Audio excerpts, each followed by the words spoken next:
watch some Am I the Asshole? We are going to be reacting to the SMOSH Am I the Asshole? Just because I really enjoy SMOSH, I enjoy their 2 cents, and I think this will be a really fun way to tap into our relationship to the other, right? To relationships and community. SMOSH is such a beautiful community, and I think this is a fun way to be in community, even if we're not directly with people, right? Okay, let's get going. We're back with more unbelievable Reddit stories. I'm Shane, and today is very special. We're going to be revisiting some of the classics from when we read Reddit stories on Twitch a couple years ago. You know, a lot of these aren't on the channel, and they are very fun. And our guests today, Angela and Chance, man, welcome back. So you guys weren't here when we were doing Reddit stories on Twitch. No, we weren't born. So you were not even babies yet. Now I'm doing Reddit stories on Twitch. Yeah. So we, at one point on Twitch, did a tournament of assholes where for a couple weeks we were doing like a bracket system, like moving up who is the biggest asshole on Am I the Asshole? Oh, that's so fun. And we had a very clear winner, but I'm curious if you guys can also maybe determine who it was as we read them. So fun. Oh, that's so fun. I've done a tournament of assholes too. Nice. I love Angela and Chance, and I also love that I just said exactly what Angela said. The asshole for privately asking my friend about the paternity of her children. I'm gonna say already no. No, not Already no? I was gonna say already yes. I mean, I guess if you're super close with someone and you're like actually worried or you're just curious, I'm like, I guess there are certain friends that I would ask. there are friends that I have that I would ask, but that just feels like so none of your business, right? That it's like, maybe just stay away from that one. The asshole. not the asshole, because some of them kids don't be looking like them daddies. I'm gonna say it. I'm sorry. Okay. Saw another post that reminded me of this situation. A few years ago, my close childhood friend gave birth to triplets. Her husband is a light black man. Of the 3, 2 were the same skin tone as her husband, and the third was much darker. The skin tones made me a little suspicious that her husband might not be the father.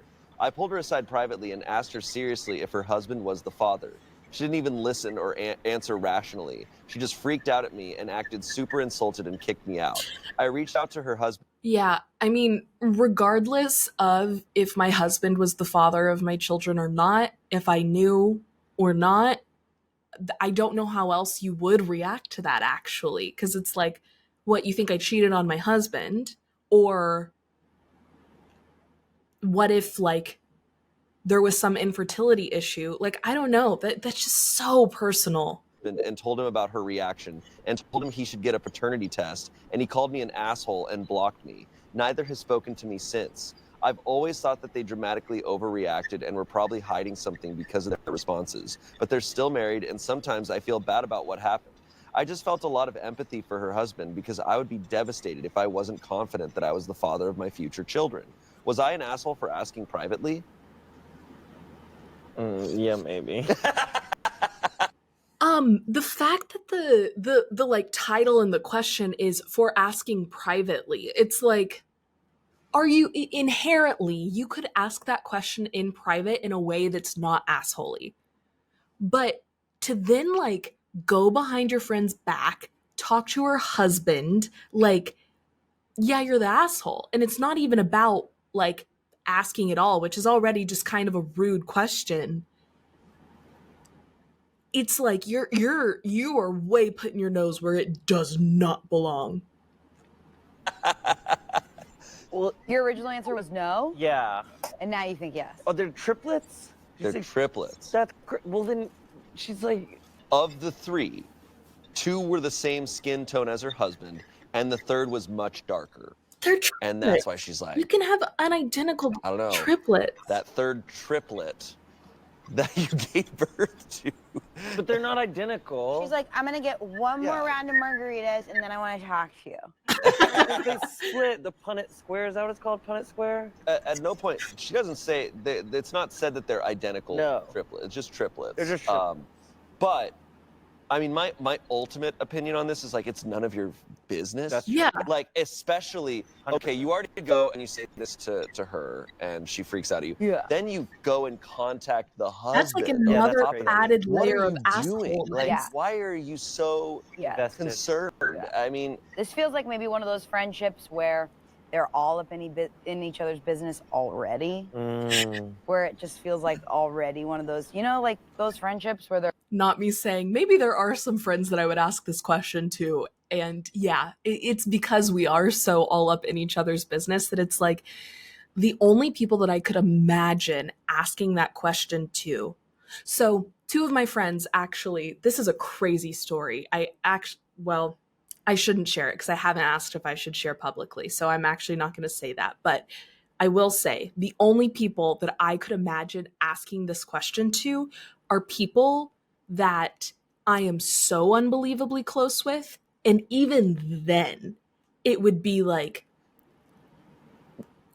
is there something here? Like, it would feel like I would have to be worried about something in order to ask this question. And then on top of that, like, immediately drop it. Actually, I don't even know if I would ever ask anyone that unless I was like worried for someone's safety. But how would this, I just can't imagine a scenario. But maybe there is one because there are people that I have that like our boundaries are pretty all mixed up. And that's a self-report. I'll be honest. Yeah. like really like involved and they talk to each other's moms and stuff. yeah, my close childhood friend. So they just feel like a sense. I do talk to my friends' moms. I love their moms, and my mom talks to some of my friends. That's so funny. Oh my gosh. Yeah. So that is, yeah, that's probably the situation. Unless this person is just like a mega asshole. Of like, you're my Like responsibility. boundaries are already blurred. That is true. That's a good point, Andrew. Yeah. That's a good But point. she's an asshole. She's an asshole. Yeah. Absolutely. Asshole's an asshole. Especially after contacting the husband. Like, That's leave it. wild. Leave it. It's also one of those situations where like a dog. Leave it. it's one of those situations I feel like Like for sport. I say like we're all stupid in certain ways, and like she's not a biologist, right? So she's like, this doesn't look like it makes sense. It's like, maybe you just don't understand how genetics work. Yeah. And that's okay. Yeah, it's like You don't us have to be trying to like, figure it out. Yeah. I figured this out. No, this doesn't. Some comments here. So first off, triplets are rare. Multiples like that imply, to me, IVF. For all you know, the husband is infertile and they needed IVF to conceive, and you just hit a massive sore spot by being an inconsiderate ass. Secondly, Yeah. there are a lot of factors for skin color, and it is more than possible for a child to have markedly darker or lighter skin than their parent. Yeah. Finally, what business is it of yours? So yes, you're the asshole. You intruded on a subject that's none of your damn business, and then when your friend got upset at you for being nosy, you tried to blow up her marriage. Yeah, this comments on it. In what world would you not be the asshole? I'm not surprised that they cut you out of their lives. OP responded, they had them naturally, not through IVF. I was just concerned because none of them were any lighter than her husband, only the same tone or darker, and she is very fair. Commenter responded, they had them naturally, not through IVF. You assume. Unless you were in the bedroom with them, you don't know that for certain. Yeah, they Regardless, just might the not have skin color of the told parents you. is not the only factor that determines the skin color of the child. OP responded, you're incorrect. She told me when they started trying, and she told me when she got pregnant soon after. We were very close, and I know better than you do that they didn't use IVF. Commenter responded, so she told you that they were trying for kids, and right after that she was pregnant, but you still decided she cheated on her husband and Right. had another man's babies based solely on the fact that one of the triplets was dark, and of course she didn't respond to that. Yeah. Someone else. I mean, also, I'm white, clearly, but I'm like, is it racist a little bit? I'm like, to just assume because of the color of a baby, like, we don't fully know. There are certain genetic things that it's like, when your genetics mix, they don't mix up. It's like either one or the other. typically, but with other genetic things, they do mix and mash. And also, like, your genetics change. Like, my hair when I was born was like, in the South, we call it a towhead because I was so blonde. My hair was white. And this is my natural hair color now. This, like, dark, I haven't gotten my hair dyed in, like almost a year. So this is my natural hair color now. And it's clearly not that blonde. Like, just things change that, and just rude. Like, Said, dude, genetics. One of his parents likely has a darker skin tone, and that came through in the grandchild. Right. Not uncommon, super normal. You are a flaming asshole for this. I cannot give a bigger, you're the asshole. And then lastly, someone said, you're the asshole for contacting your husband. Yeah, What the that's Are you insane. new to life? Someone else replied to that saying, this could get a woman killed, OP. Jesus. You don't know their relationship. You don't know. Like, that's just such an intense thing to throw. The suggestion of that to throw at a couple infidelity around is so mean because, like, they're gonna have to have some.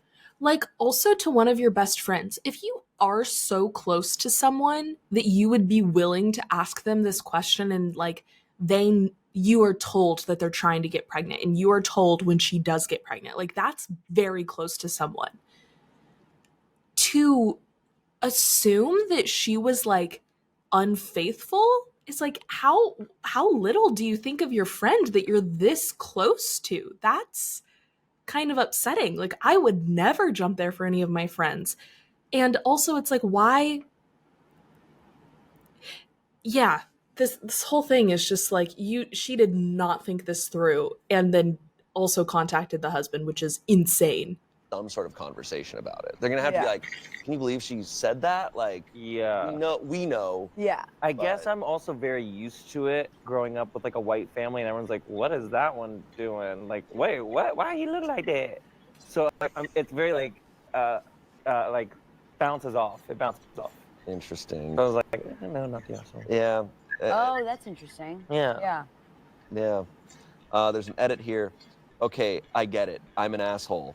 I want to make it clear that I didn't think the triplets had different fathers. I'm not an idiot. I thought it was possible, given the skin tone of the third triplet, that all three were fathered by a darker man, and the first two were a bit lighter because my friend was very fair. How often, though, do you get in these posts where the asshole goes, okay, I'm the asshole? I respect I don't know if I've ever a heard tiny that. bit Yeah. when they do that. Yeah. You know, I can respect that move. Yeah. Okay. Yeah. Okay. All right, I hear you. You I've heard. listened to I everyone. asked, you answered. Yeah. I heard. All right. Yeah, they admitted I'm an asshole. Yeah. That makes them probably not the king of the assholes. Yeah. Definitely not. She's already fighting at a lower bracket for me. Yeah. Okay. Sure, If we are sure. doing this tournament. In the Lightweight bracket. asshole. Yeah, lightweight asshole because Lightweight she's asshole. listening and she's reading Okay. She's reading. the post. Well, and on the bracket tournament, if we're let's play along and guess along and see if we can figure out who the asshole of assholes is that they decided. But I'm like, yeah, admitting is one thing, but also I've heard some am I the asshole stories that are like, you're not an asshole, you're a violent criminal, like, bad. So I'm like, there's worse stuff is coming, even though this feels unhinged. This feels like friendship unhinged, like probably actually happened, you know? I'm scared for what's to come. Yes. Oh. She's reading all of these scientists going, dude, The genetics. Dude. IVF. I know IVF. Dude, do you know IVF? That's good. Dude. All right, this next one's incredible. Yay! So, quick preface here. Something that we used to do that I want to start doing again on this show is there were assholes, but there were also legends. Stories where someone in it is awesome. And you respect them beyond anything else. A good example, I don't know if you guys Like Jesus. I don't know if you guys were in the episode. Do you remember the story about the guy who brought his pet raccoon to the wedding? One of the stories that we had on this show Can you imagine? was a guy brought his pet raccoon to a wedding. Okay. And people were mad because they said don't bring the pet raccoon. But he's like, I had nowhere else to bring him. Now he might have been the asshole, but Pebble, the raccoon in a bow tie at the wedding, is a legend. Absolutely. Right? Like, Pebble did nothing wrong. Pebble's awesome. So there's legends, and there's also people I need to find a picture of Pebble the raccoon in a bow tie at a wedding. Pebble did nothing wrong. Put some respect on Pebble's name. But that guy who brought his raccoon to a wedding, yeah, that's kind of an asshole move. People who do awesome stuff. There was a story we read about a guy who there was an unfair dress code imposed on a woman at his job, so he started wearing, like, he's like a big 250-pound guy, so he started wearing yoga pants and like whatever. Okay, Legends. There are people who are legends. So this is a legend. Like when everyone gave money to that charity. Awesome legend. Legends. Okay. I found the This is post, one of I my favorite can't find legends. Pebble. Sad. Am I the asshole for serving my daughter wet-ass pizza? I love it. 43-year-old woman here. My 16-year-old daughter had some friends over in our backyard for a get-together yesterday. I asked them if they wanted food, and they said sure, but honestly didn't seem like they were even having fun. I pride myself in being a fun mom. Maybe not a cool mom, but fun. So I ordered pizza for them. To make them laugh, I played that song, Wet Ass from my phone, and I sang along to it, holding the pizza, singing Wet Ass Pizza. Honestly, I thought it was hilarious. Then I put the pizza down and began booty shaking a little. No boys were there, just 3 girls. No boys! My daughter shrieked as if she'd been stabbed and said this was humiliating. And I said, sounds like dry pizza energy. As a joke. And her friends snickered a bit, so I know the joke landed. Well, it's been a day and she won't leave her room or speak to me. Am I really in the wrong? Okay, how old is the daughter? 16. Sounds like dry Like- pizza. It does sound like dry pizza. The worst age for this, though.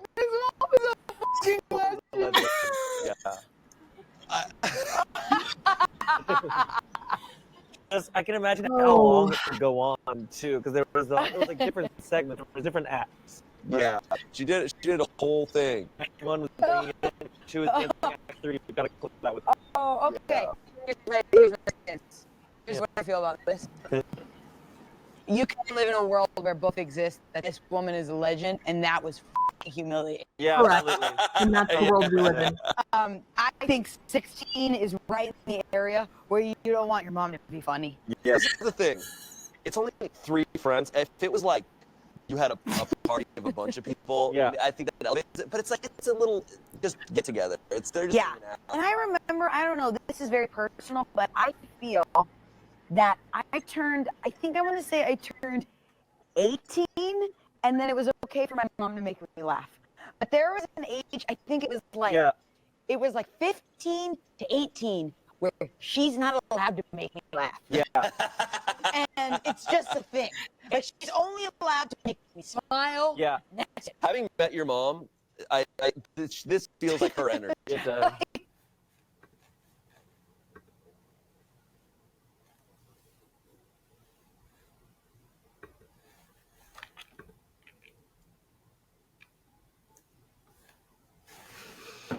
Okay, Riverside just said make sure that I have a stable internet connection. So I'm gonna go in and check and make sure that I am still rolling. Okay, I think I am. I think we're still good. Okay, we're gonna keep it going. And there was a time where if she did that, it's just no. And it's those ages. Yeah. And I feel for this girl, but also this is legendary behavior on behalf of the mom. And what I love about this, there's so much to say, I'm sorry. What I love about this is that the mom did this based off of the vibes she was picking up on. And it sounded like they weren't having fun, which only makes me think, like, what if they were talking about something really serious? Oh. And Like, the mom what if- comes in with this pizza, Yes, wet ass pizza. Like, what if something really serious happened in school? And they don't want to tell the mom. That's brutal. That is brutal. That is so brutal. I'm getting the stable internet connection again, so I might switch over to my hotspot. My Wi-Fi is not the best, has never been the best. Let's see if this works. Bear with me, please. Okay, should be on the hotspot. Let's make sure we're still rolling and going. We're still rolling and going. Yep. Yep. Yep, I think we are. Okay, amazing. And back into it. Perspective, and I love it. It's so funny. I'm imagining, you know how there's a part in the song where there's that like truck horn sound? If she had like a little horn. I hope she did. Okay. I also have to say, with parents embarrassing their kids, it's kind of like the Eleanor Roosevelt quote, no one can make you feel inferior without your consent. No one can embarrass you if you're not embarrassed. Like, and there is a certain amount of like, yes, things are embarrassing, but like we all get embarrassed. Like it's okay, it's not a big deal. And also, I understand that this is not 100% like average or normal, but my parents did shit like this all the time. And I thought it was funny because it's like, it doesn't embarrass me. You're just making yourself look silly. And it's funny to me and my friends. And then if any of my friends would be like, your mom's weird, I'd be like, okay, bye. Like, my mom's actually super cool. Your mom wouldn't have done that. Your mom wouldn't have done a dance routine to Wet Ass Pussy and brought us pizza. Like, you're also getting free pizza. I'm sorry. You're getting dinner and a show. My mom is the best. Goodbye. So she was determined the asshole by the comments. Well, Okay. Which you know, 16 is a hard age, and like there are certain things that I'm like I could be embarrassed by, and it is a hard age, and do you really want to do anything? Like, even it's like you're 16, come on, get over it, it's not that important. But it's like it doesn't feel like that when you're 16. It feels like everything is a much bigger deal. So I can see how it's like, just try not to embarrass your kid. But I don't know. This one's kind of like, no one's really an asshole, but I think Angela's right that it's like the world that we are living in is the one where the mom is a legend, but also this is the daughter has a right to be a little embarrassed. I think your point is very fair. This is allowed to be funny and also, Sad. and it's also what level of asshole here, right? Like, Yeah. we read so many stories where someone like breaks up a marriage, and Yeah. it's like, yeah, you're a Right. absolute asshole. This is like, okay, you're an asshole, but your daughter's gonna laugh about it in a couple of years. Yeah. Something can be wet and dry at the same time. No, it can't. Damn it. Okay, some comments. You sound like a cringy mom. You're trying too hard to be cool, but to your daughter and her friends, it's an old person trying to be hip and total failing. But They that's weren't laughing at still- your joke, they were snickering at you. You embarrassed your daughter and you should apologize. Incorrect. Even if your intentions were good, you didn't have the effect you hoped for, and you're the asshole. Someone else said, you're the asshole, you're her mother, not her friend. Act like her mother and don't try to be the cool mom. Your kid will either think that you are cool or not. Acting like you're filming a TikTok is more likely going to embarrass her in front of her friends. They're roasting Someone else said, this no mom. one's the asshole. I feel people are being way too hard on OP. Yeah, it's cringy and everything. Your parents do, like breathing, is super humiliating when you're a kid. Yeah. I'm getting the Amy Poehler mom vibe just from the meme only, but I haven't seen the movie. But she doesn't have to fucking crawl in a hole and die just because she had kids. A lot of parents are super uptight. Can't joke around. Right. Don't let their kids do anything fun. Let this woman live. She isn't being abusive, toxic, or shitty to her kid. Yeah, I don't know. I'm not a parent. Yeah. But, and also my parents didn't do this kind of stuff. Yeah. Like, my parents were a little more on the serious side. Mm. So, but Yeah, my mom didn't do this stuff. I also think Oh, my like, parents did this stuff. See, They're but this is- silly. see, Yeah. I don't think My it's, parents do yeah, that too. I agree. You embarrassed her in that moment. Yeah. But also like, I don't know. I got embarrassed a lot in Yeah. my teen years because I was trying to Mm. be an actor. So you just naturally that happens. I agree. Like, yeah, her daughter probably was embarrassed, but like, does that mean you don't do it? Like, parents do this kind of stuff to their kids all the time, and maybe there's just a broader lesson there that's like, well, then maybe we shouldn't be embarrassing our kids. But I think there is a certain amount of like respecting your teenage kids and like, okay, if you have a feeling like I'm not going to cross the boundary, like you do want to teach your kids to that their feelings are valid and that their wishes are going to be respected because they deserve to be respected. But I think there's also a time and a place for joking around and teaching your kids like not to take life so seriously too, that like, and maybe Angela was right that they were in the middle of a really serious conversation and it's like this is just not the time or place and it's so embarrassing and she just wasn't in the right headspace for it. But that there are certain times that it's like, okay, not everything has to be life and death. Not everything has to be the end of the world. Not everything has to be, and now, I think there's a balance here, but overall, you do need to make sure that your kids' feelings are being respected by you. That's important. Happens. She says as not a parent, but And honestly, some of it I'm a little grateful for. Yeah. Like, you want different life experiences. yeah, I just think this is a story that resilience. when this daughter's like at this point now, the daughter's what, 20 now? Yeah. It's probably fucking They'll hilarious. probably joke about it all the So fucking funny. Yeah. time. Also- It's got to be a staple. I think if she did this around cousins, it's funny. Mm. You do this Yeah. around friends That's true. at that age for some reason. Like, I remember when I was Oh, I with would my get mom. so mad. When I was so with mad. my mom around friends, like it was so embarrassing to just have a mom. Yeah. I don't know what it is, but like I would be with my mom, and if she was driving the car, I would duck because I don't want people to know like I'm with my mom. But that's I don't want also people to know I so have a mom. sad. Like it's That's so sad so because sad. being 16, you're like I'm an individual, and you're like when you have a mom, you're like no. I just never had that. But I get that I'm kind of weird, but I just never had that feeling at all. But I did go to tiny, tiny schools, and yeah, that's so interesting. And it is such a hard age, but knowing that she's 20 now, they do probably joke about it. And I love what Chance said about like, it's got to be a staple. Like, I feel like every family has those stories that are like the family stories, the family lore that we tell. That like, if anyone in the family did a stand-up routine, these are the stories that everyone would pull out. Like it's just I don't know what it is, but like if she did this around her cousins, I think it'd be funnier. If she did this and like I don't know, if she did this for TikTok and she blew up, I bet she wouldn't be embarrassed. I don't know. I'm like it's embarrassing. But when the you have mom your is a friends. person too. The mom is also an individual, and they're just trying to relate to their daughter and be silly Yeah. and be fun. And Oh my Yeah, god, she's just being silly. wet ass pizza is good. It's dumb. It's stupid. And then I for love her it. to punch up and go, you have dry ass pizza energy right now. Incredible. Yeah. It might be different. Also, the intention if the mom was trying to embarrass her a little, That's fair. if you can tell when she's trying to embarrass her. It's Yeah. certainly one. I mean, these are very short stories. There's probably a lot of context there. Yeah. Right? Like what are the typical interactions between this mom and daughter on a daily basis? That adds to it, Yeah. right? But as just in a vacuum, it just reads as a sitcom scene Yes, to it me. does. Same. All right, next one. Am I the asshole for telling my toddler brother that my Winkie penis fell off? This story takes place 7 years ago when I was 13 and my brother was 3.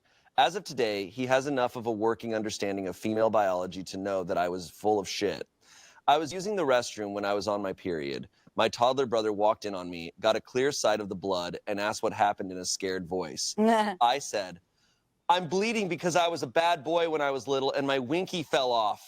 You better be a good boy or the same will happen to you. He runs out to the living room crying to my mom, saying that he's sorry for misbehaving and that he'll be a good boy from now on. My mom thought I was an asshole, but she also got a great laugh before That's setting my so brother funny. straight.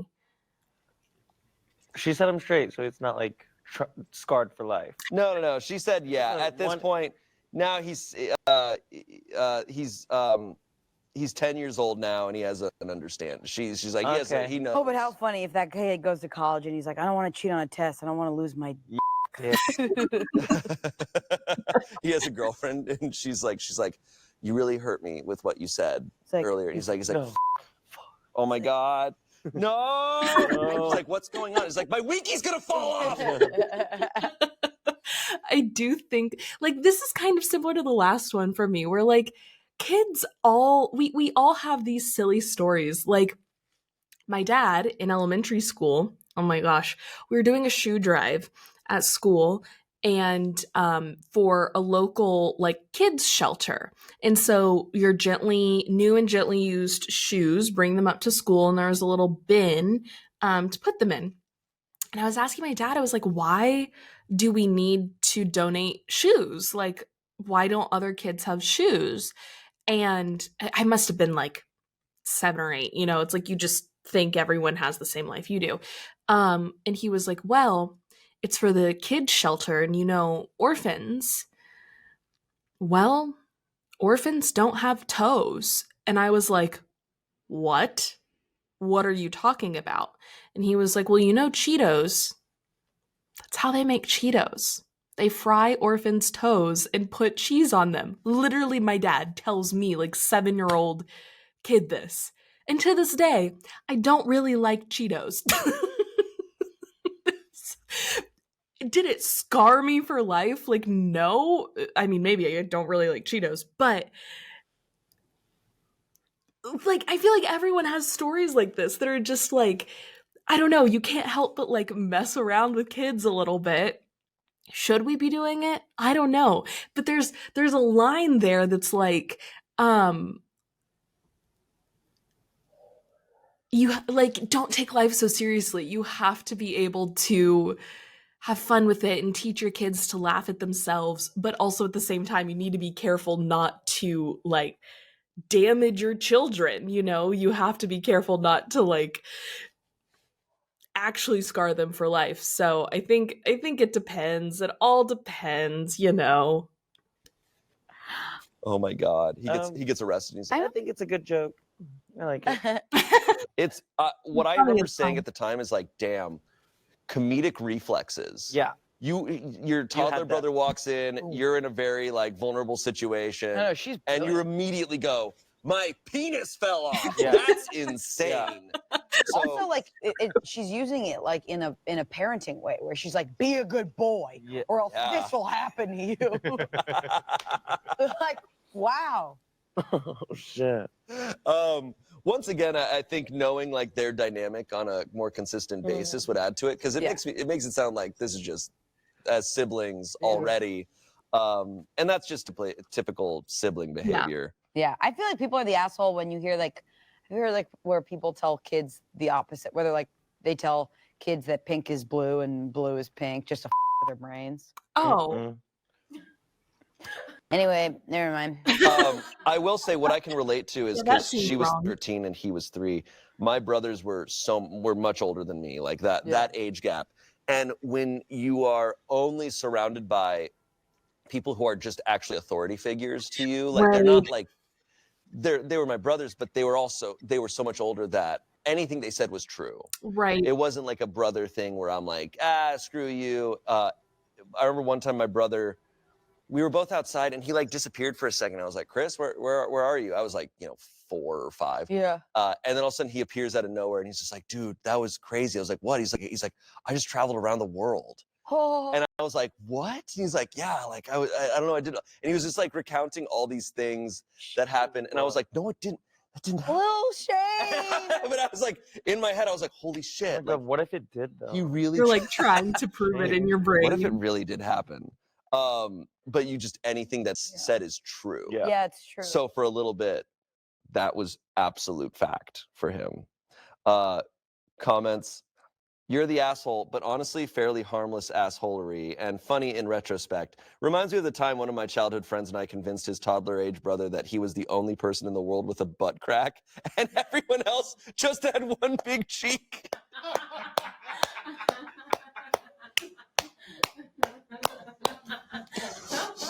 He's like, do you guys poop? They're like, what is that? No. Yours is cut in the middle. You have 2? You're a freak. Horizontally or vertically, or how's it cut? You have a crack? My opinion, this is a sibling saying this is like par for the course hilarious.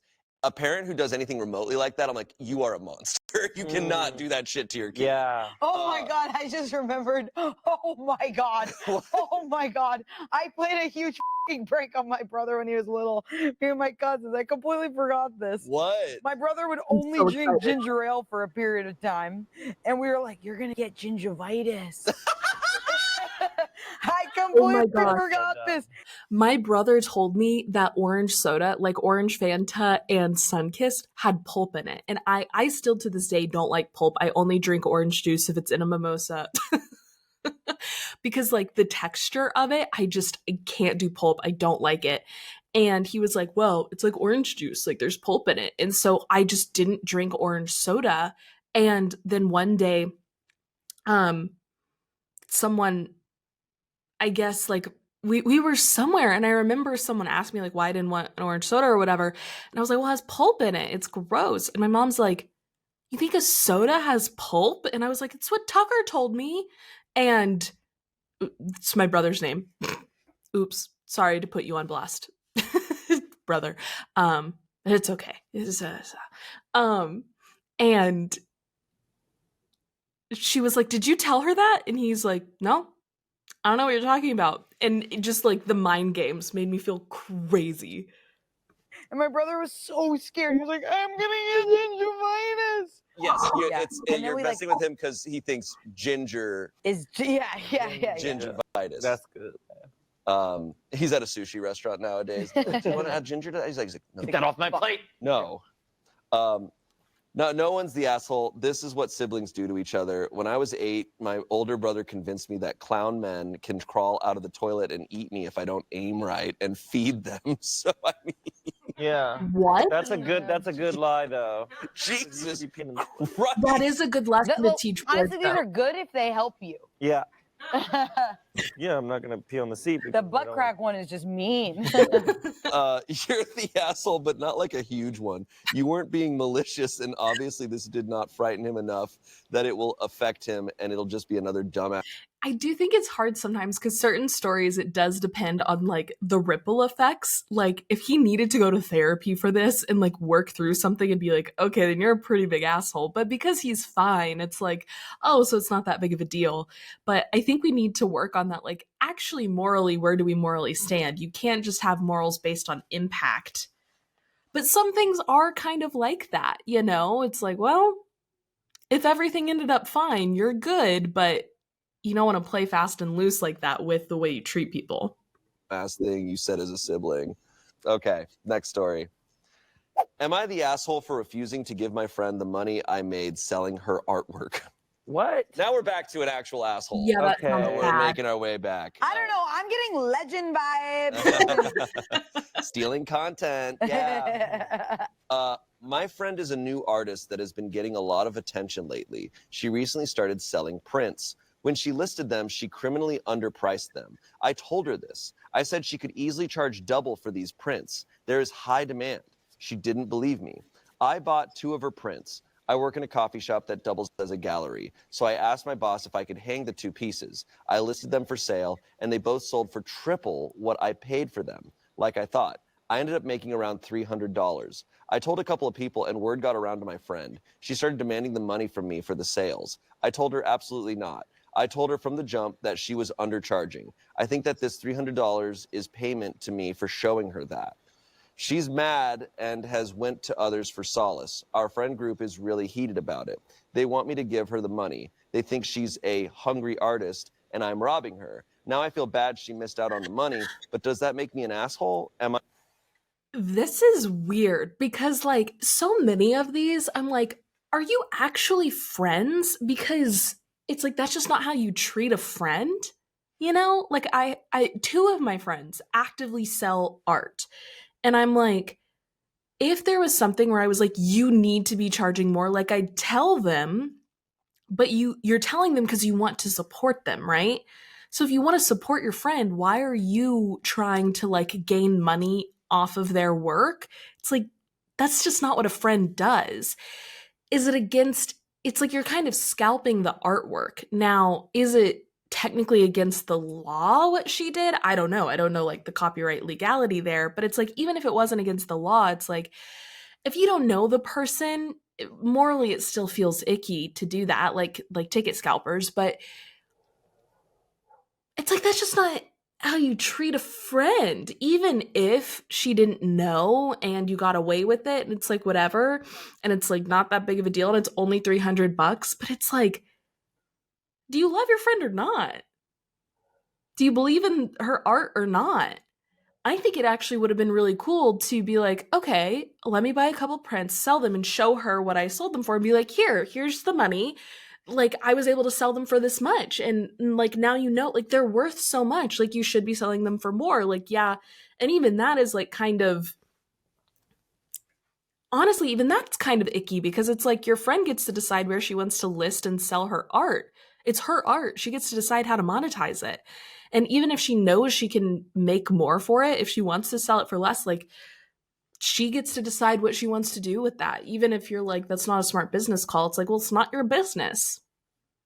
Like, friends are so involved in other friends' finances, and it's like, it's not your money, dude. Like, you have different opinions about that.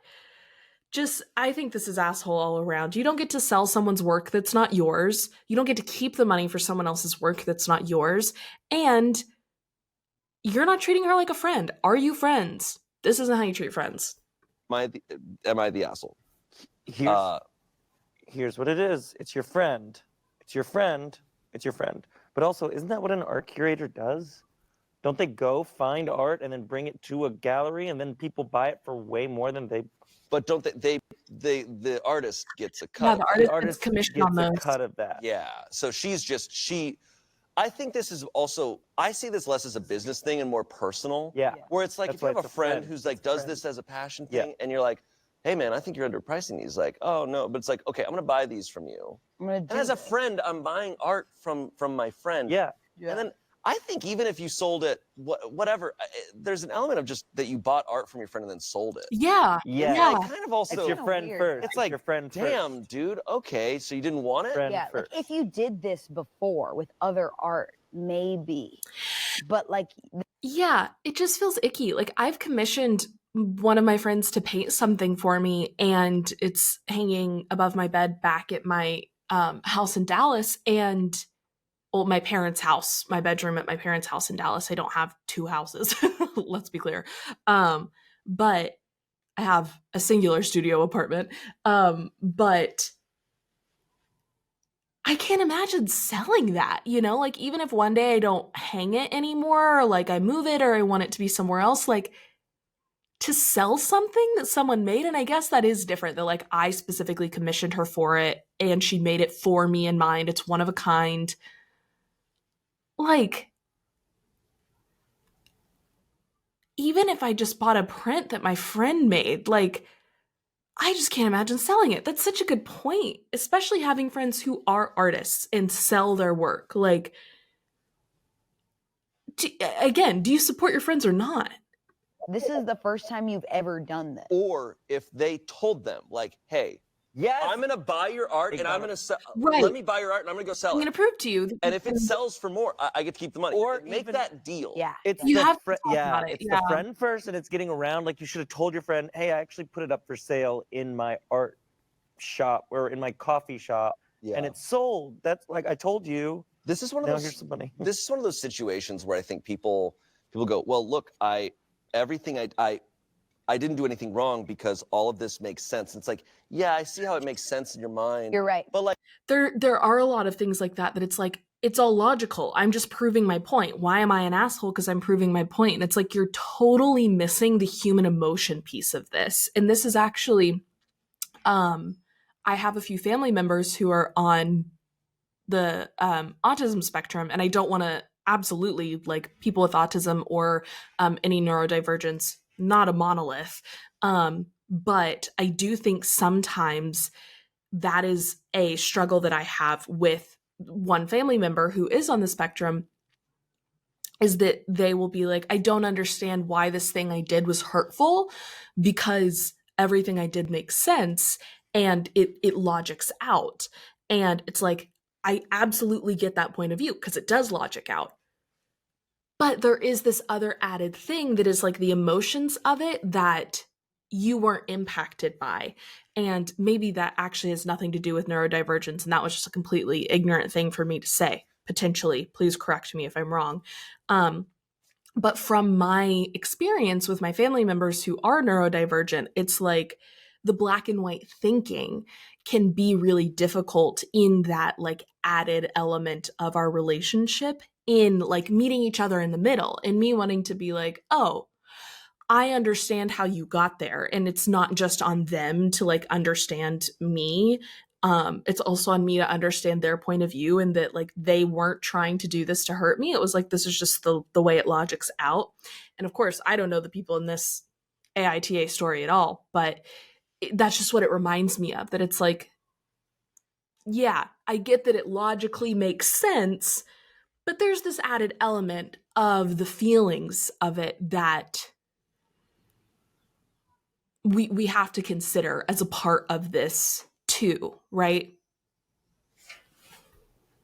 Like, this is an emotional thing. This is No, like, you're so this right. is deeper. And okay, cool. You followed the rules in your head. You bought the art. I bought the, like, Yeah. yes, everything. It's your art. Just because something is legal doesn't mean it's Yeah. right. Or You're right. even You're take right. right and wrong out of this. Just like, hey, is your friendship worth $300?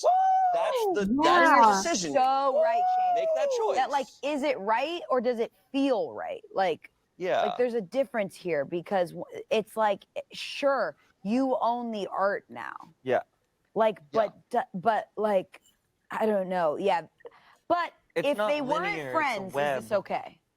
Yeah. If like they weren't friends, because I know people that do this with clothes, like Depop, like with Absolutely. Depop and shit. Absolutely. Like, oh, you find like an old old T-shirt I found, where it's like, oh, this is like a find, and then you put it on Depop and you sell it for more in like vintage, like for vintage buyers. That's fine. That's fine.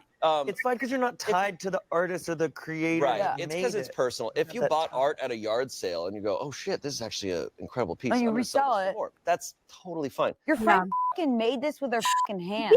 Me too. Yeah. It's Weird. just Another thing too, but I even feel weird about stories where people will do that at like an old garage sale, where it's like, there's so many designer things here and they don't even know. It's like, I guess it depends. If it's like a huge estate and clearly like the family's going to be okay and whatever, but it's like, if it's a small family garage sale and they clearly don't know that they have something that's valuable, I kind of feel like you should tell them and be like, hey, I would really love to buy this thing for this price.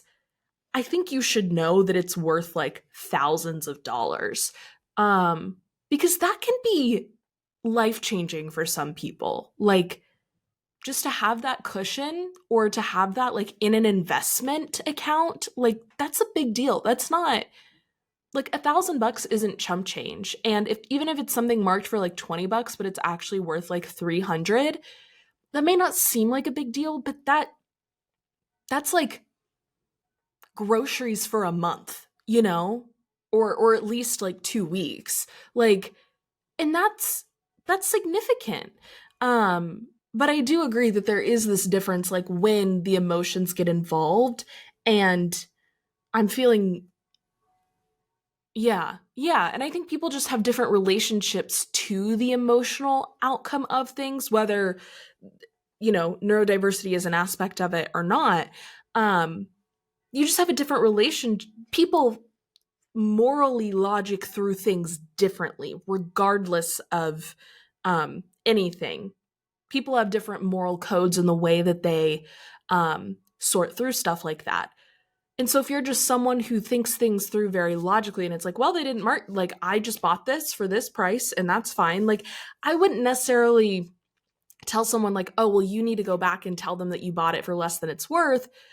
But would I do that? You know, it's like, I would probably feel guilty about it. And maybe that's me being too concerned about it. But maybe also there's just different moral standards, right? Like what's ethical?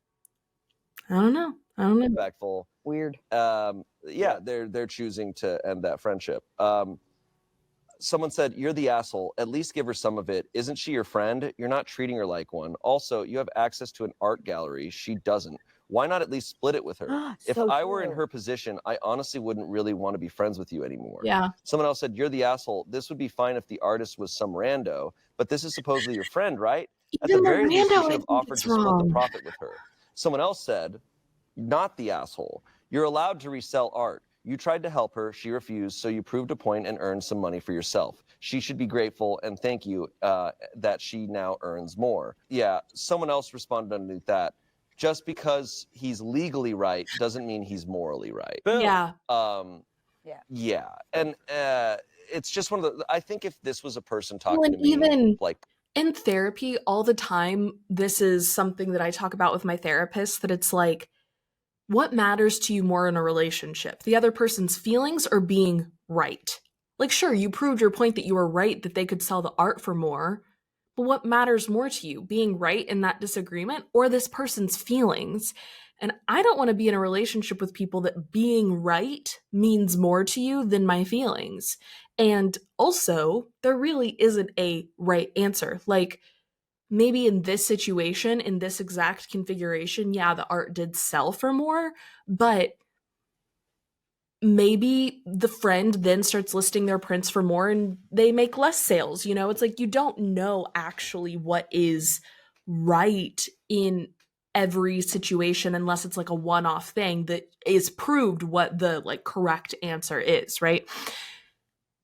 But still, the person's feelings matters so much more, at least in a relationship where you actually care about each other. And that's with people in my life, that if ever we get into these disagreements, even if the other person is like, well, can't, like, I'm trying to understand your point of view that like the feelings thing matters. Can you understand my point of view that the logic thing matters? And it's like, actually, that's a really great point.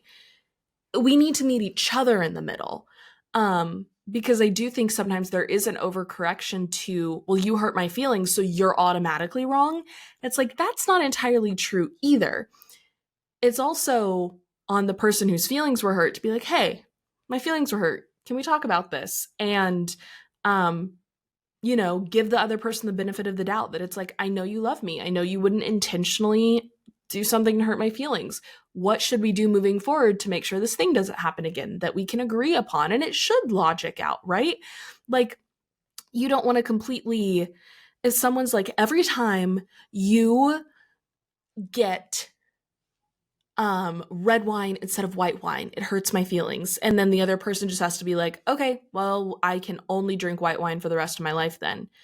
That seems pretty ridiculous. Like, you, even though it hurts that person's feelings, like, you have to come up with some sort of system that, yes, the feelings are important, but you both should be meeting each other in the middle. Am I making sense? I hope so. Personally, I would just, it wouldn't be about like, hey, you're right or you're wrong. I'd just be like, hey, this friendship's about to go. Yeah. Do you care to save it? Yeah. Does this friend matter to you? Yeah. And if they don't, if this whole point that you're making matters more, then you were never friends. Exactly. And I think Never actually cared about what the first comment was really interesting, where it's like, this friend has access to this space that the artist doesn't. Yeah. Where it's like, this friend has access to sellers, to buyers, and like an art gallery It's a that your coffee friend shop. doesn't have. That's like, There's so many ways that they could have offered to prove this point better. 'Cause, Yeah. like, I work in a coffee shop that doubles as a gallery. Just be like, hey, look, let me put 2 of your pieces up and let me show you. But no, she didn't do that. Yeah. Like, or he didn't do that. I just think it's just, yeah, I get why the person's saying not the asshole, Well, and whatever, also, for those reasons. they didn't tell the friend that they made the money from it either. It's not even like, I proved the point to at least like show you, so now you have the information. Like, I did this for you to have the information, but I get to keep the money, whatever. They only found out because other people found out and told the artist. You didn't do it to give them information. You did it because you wanted to make a quick buck. Legally, but we're not talking about law here. yeah. So that sucks. I don't know. Yeah, I don't think that person's gonna. It's like that friend has a pool and you don't. And you're like, well, I can swim. You follow? I think I do. And it's like, cool. Well, I don't have a pool. And you're like, well, cool. You have a pool. You get it? I don't have a pool. Let me know if you get it in the comments. And look, man, gotta- there's a world where they had a friend who thinks like them and goes, oh yeah, thank you for proving that point. Like, Right. if you have a like mind, but these are 2 very different people. Yeah. You know. That's but why you have to meet each other in the ultimately- middle. Not everyone is So a you're fool. the asshole for mistreating your friend. You're not the asshole for selling the paintings. This episode is brought to you by BetterHelp. As you probably know, I've talked about it a lot Please go on support this show. SMOSH. SMOSH is amazing. I love their content and their community. If you are curious about BetterHelp, I've heard that BetterHelp actually has some moral issues. So I don't know. I'm not read up on it, but look into BetterHelp before you use them for therapy services. But if you're going to use them, code Pit Reddit, support Smosh Pit. Back to Am I the Asshole? All right, next story. I remember this one. He's smiling. This one I remember. I think I had a bit of an unpopular stance on it. Ooh. I think I kind of thought this guy was a little bit of a legend, even if a lot of people disagreed. Let's disagree. Let me I'm excited. rereading it though. I'll remember. Maybe you're different now. Okay. Am I the asshole because I ate more than my share of a 6-foot party sub last night? See, it's Okay. funny. Okay. Okay. Okay. I remember. Before we get into it, can we just talk about how funny party subs are? I ordered a party sub for one of my friends for their birthday one time because they really wanted a party sub, and it came pre-sliced up, and I was so sad because I was like, no, I wanted like a huge party sub. I wanted the huge thing, which I don't know why I didn't think that they would pre-slice them because it's so much easier to eat, but I thought the huge long sandwich would be so funny. Maybe I need to make that. That's so funny. All right. 6 foot? 6-foot party sub. Oh my god. Yeah, someone gave me Taller one than for my you. birthday. A whole 6-foot party Yeah, sub. my brother. Look, it's like ordered me this. one. Yeah, it took up a whole island. Gigantic. That's so All right. funny. What I thought would be a total non-issue has ballooned into a huge problem, and I'm up at 7:05 a.m. dealing with it. Legend. I figured while I waited for a text, I could post here to see if what I did was really that bad. Uh-oh. I'm a big fat ass. There's no way around I love that. it. Yeah. I love to eat, which probably borders on addiction, but I figure since I'm only hurting myself, it's probably better to just live my Yeah, life. live your life. I have some great friends, although there is no doubt I'm the harmless, funny, token fat guy of the otherwise pretty good-looking group. I guess that sets the stage enough. Last night, my friend hosted UFC, and I was invited. He got a 6-foot party sub. I also brought homemade wings that are sort of my specialty. Well, of course, people flocked to the food, and I had basically one serving of the sandwich, but people devoured my wings, and I didn't get to have a single one, which is totally fine. That's why I brought them, but maybe an hour later, I was starving. I kept eyeing the sandwich, and I'd say there was about 3 feet of it left. I waited an hour, then another half hour, and no one had touched it. But they were still munching on chips, pretzels, and whatnot. So I was like, screw it. I took about half of what was left and ate it. A foot Then and the a last half. half sat there for another 10 to 15 minutes, and no one said anything, so ate the rest. Well, to be sure, as I was swallowing the last bite, the host's girlfriend asked where the sandwich was. Like I was the guilty party, pretty much everyone pointed at me. I guess they'd noticed me eating the sandwich. She was furious and said that I was an incredible pig and that I had been super selfish to Okay. eat 3 feet of a sandwich. I felt Even if someone's being selfish, don't call someone a pig. That's so mean. Like, what a rude insult. And maybe that's just because I do have like body image stuff. Like, who doesn't though? But but like if someone called me a pig, I would be so hurt. What a horrible thing to say to someone. felt so bad. I tried to explain to her that I really did Oh. wait over an hour and thought people had lost interest. I also tried to explain how everyone had ate my wings, and she said something along the lines of, "You brought them to share, Alan. If someone had eaten over half by themselves, that's not f***ing sharing, is it?" I offered to order pizza or even go get Subways, and she said that it was a pathetic offer because the party sub had been from a local shop owned by her friends. I said I was sorry, but the night was so tense from then on out. I woke up this morning to several texts from my twin sisters, the host's girlfriend's best friend. Here's the other thing too, is it seems like is what he did like the nicest thing in the world? Like, no, but to call him a pig and an asshole, like in AITA stories, I feel like there's also sometimes such an overreaction of the other party that it's like, okay, was it like the most thoughtful thing in the world? Like, no, he at least should have asked, like, hey, I'm really hungry. Like, even eating a foot of it and leaving 2 feet of the 3 feet that was left, right? That's fine.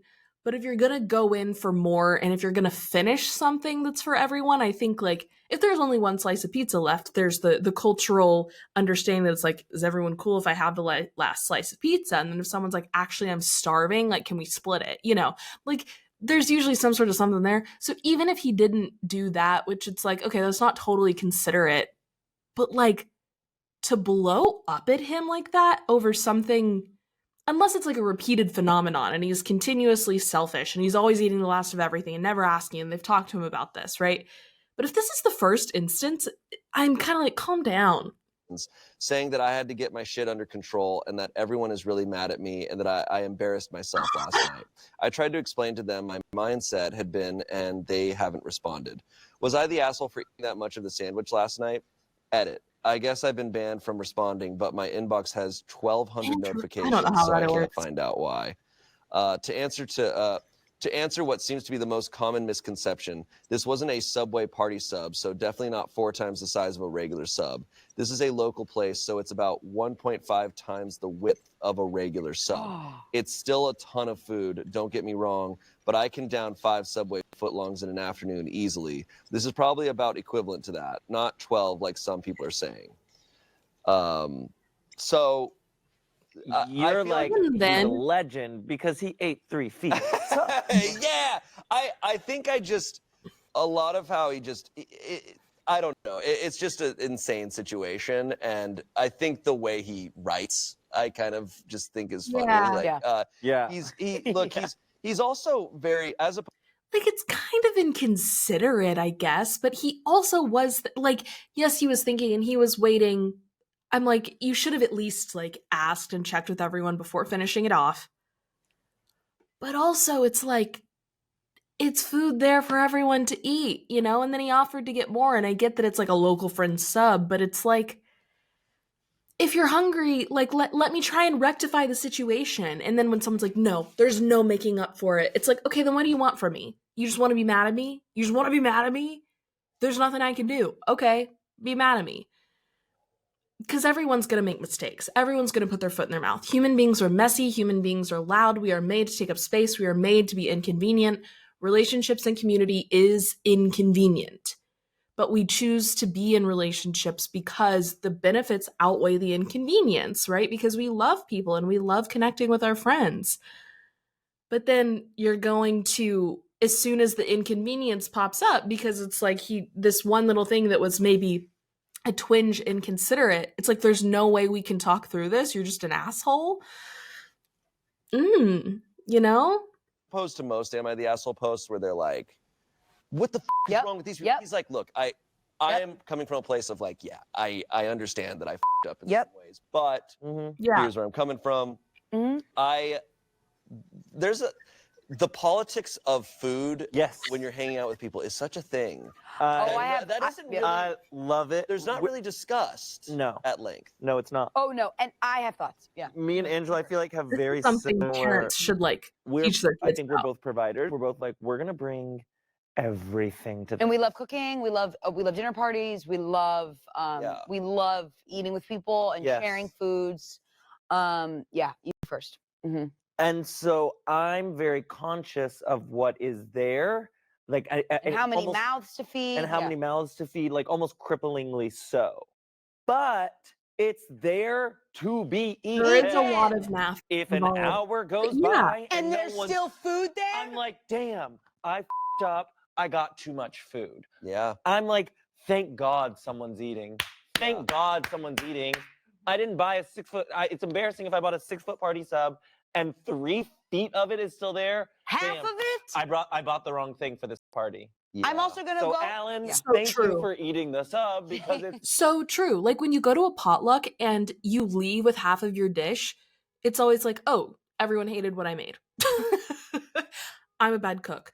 Or like, there's been, my friends and I do Friendsgivings usually around Thanksgiving time, and I always will just fill in whatever gap is there because it's like, I can make mashed potatoes, I can make green beans, I can make sweet potato. You know, it's like I cook a lot. And so it's easy just to whatever someone wants to make, because I also have a lot of friends who are really good, like chefs, not like professional chefs, but they're just really great cooks. So it's like, if there's something special that they want to do, it's like, do your cool special thing.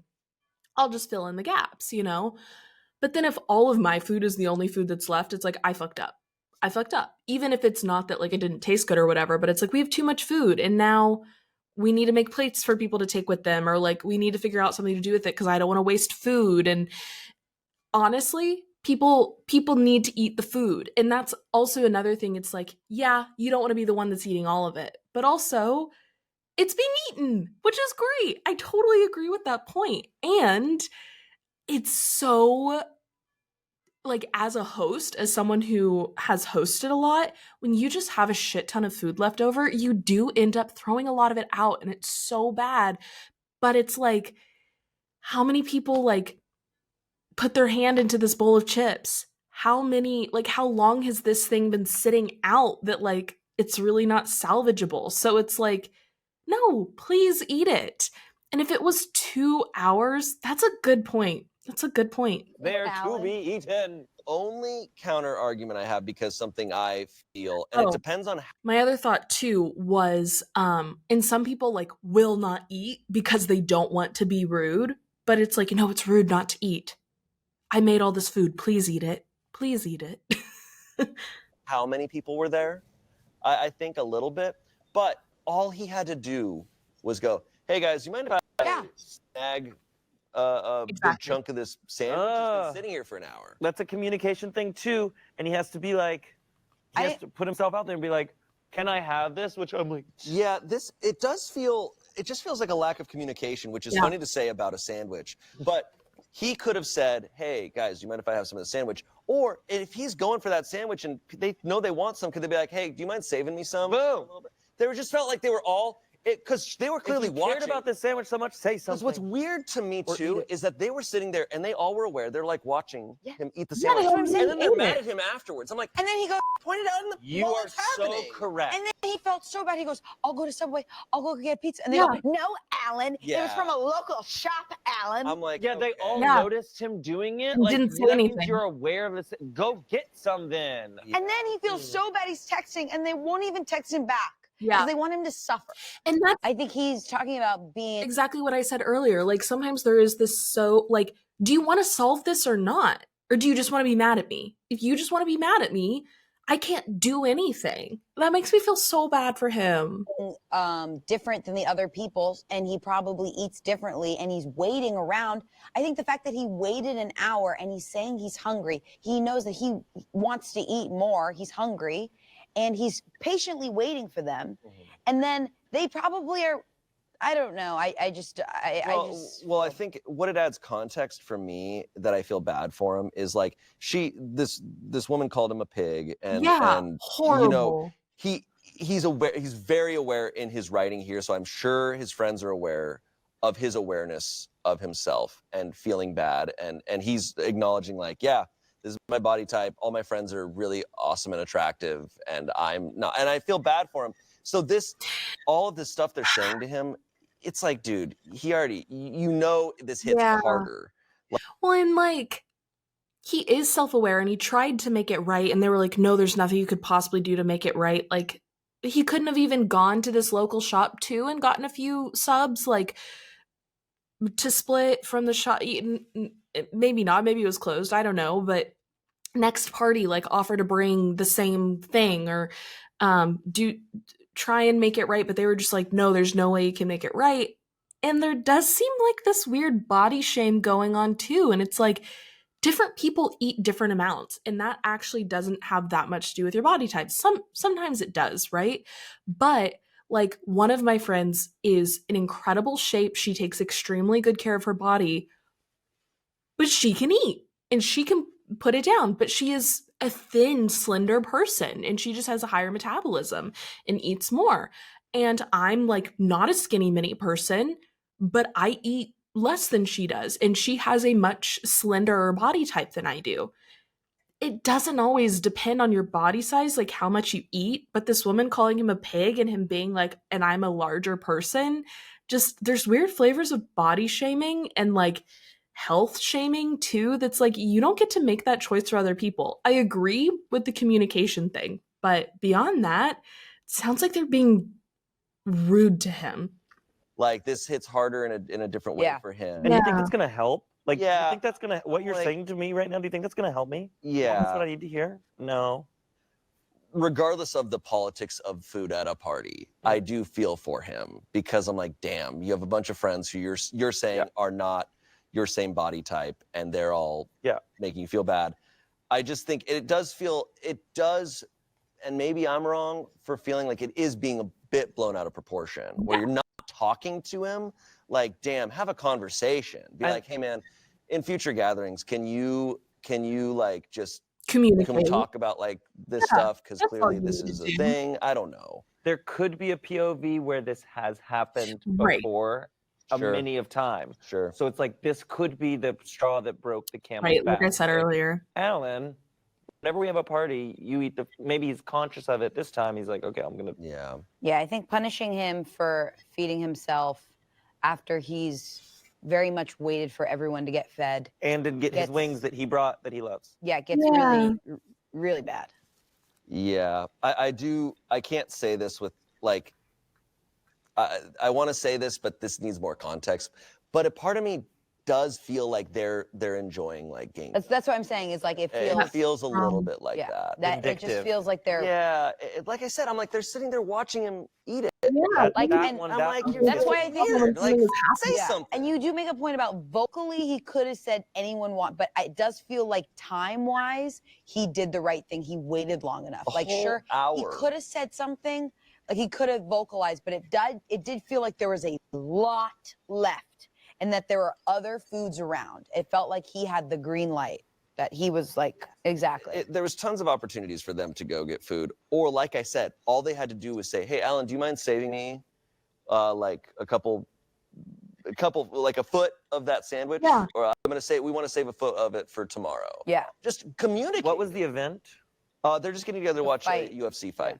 Yeah. Okay. So feeding yourself is like kind of a vulnerable thing, and when you're sharing and you're sitting around it. Well, and I'm thinking too, for like a UFC fight, this is probably their friend group, and I'm like, I just can't imagine if I did something like this, my like normal friend group that we would do something like this at, not like, and my friends saw me repeatedly going back to get food, someone not being like, hey, can you save some for me? Or like having a conversation, or if someone was like, oh man, like I was looking forward to that, I didn't realize you were gonna finish it, and then me being like, I'm so sorry, like let me go get something, and being like, no, you're a pig.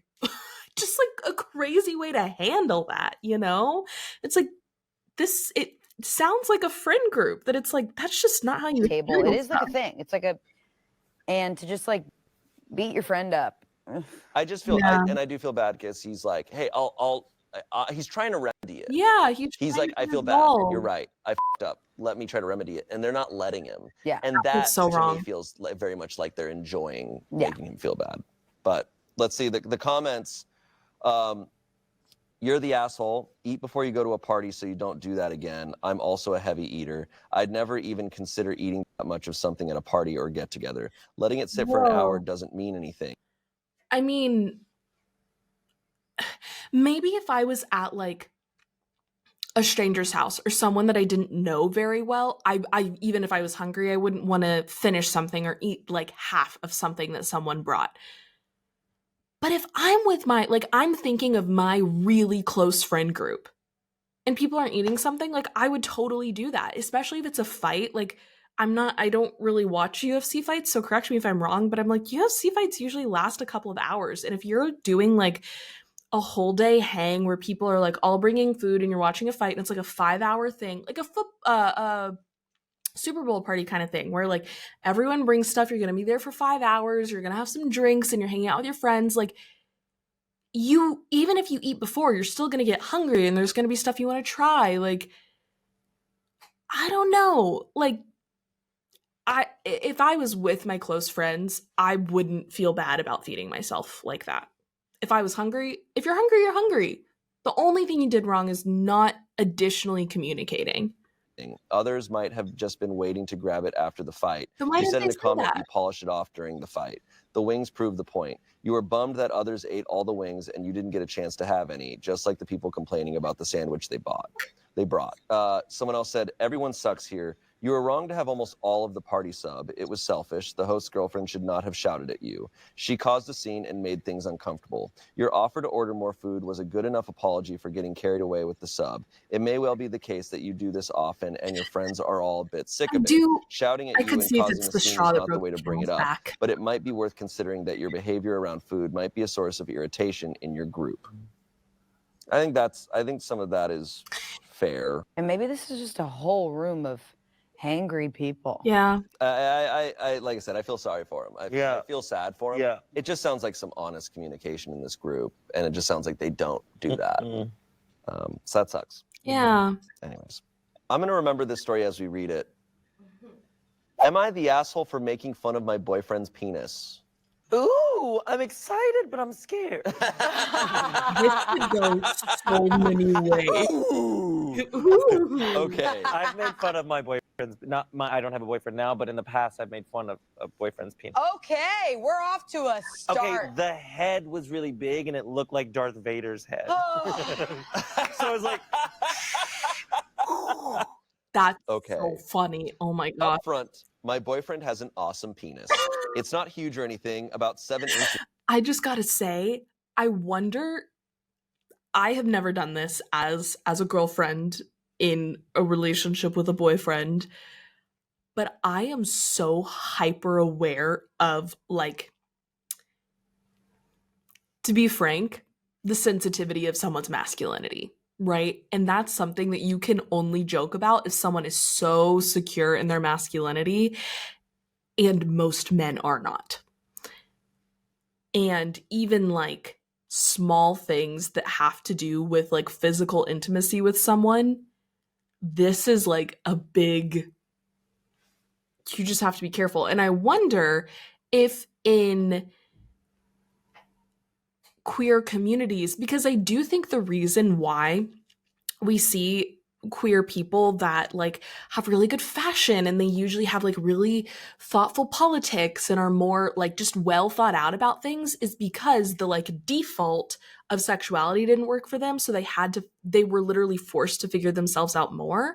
Therefore they were better able to figure out their other opinions about things, and that's why queer people in general, not just in terms of sexuality but in terms of other things too, have a more individualized approach to things and are more thoughtful about things, in my opinion, about a lot of things, because they can't just accept the status. They couldn't accept the status quo of this one thing, and then that makes you think more deeply about other things.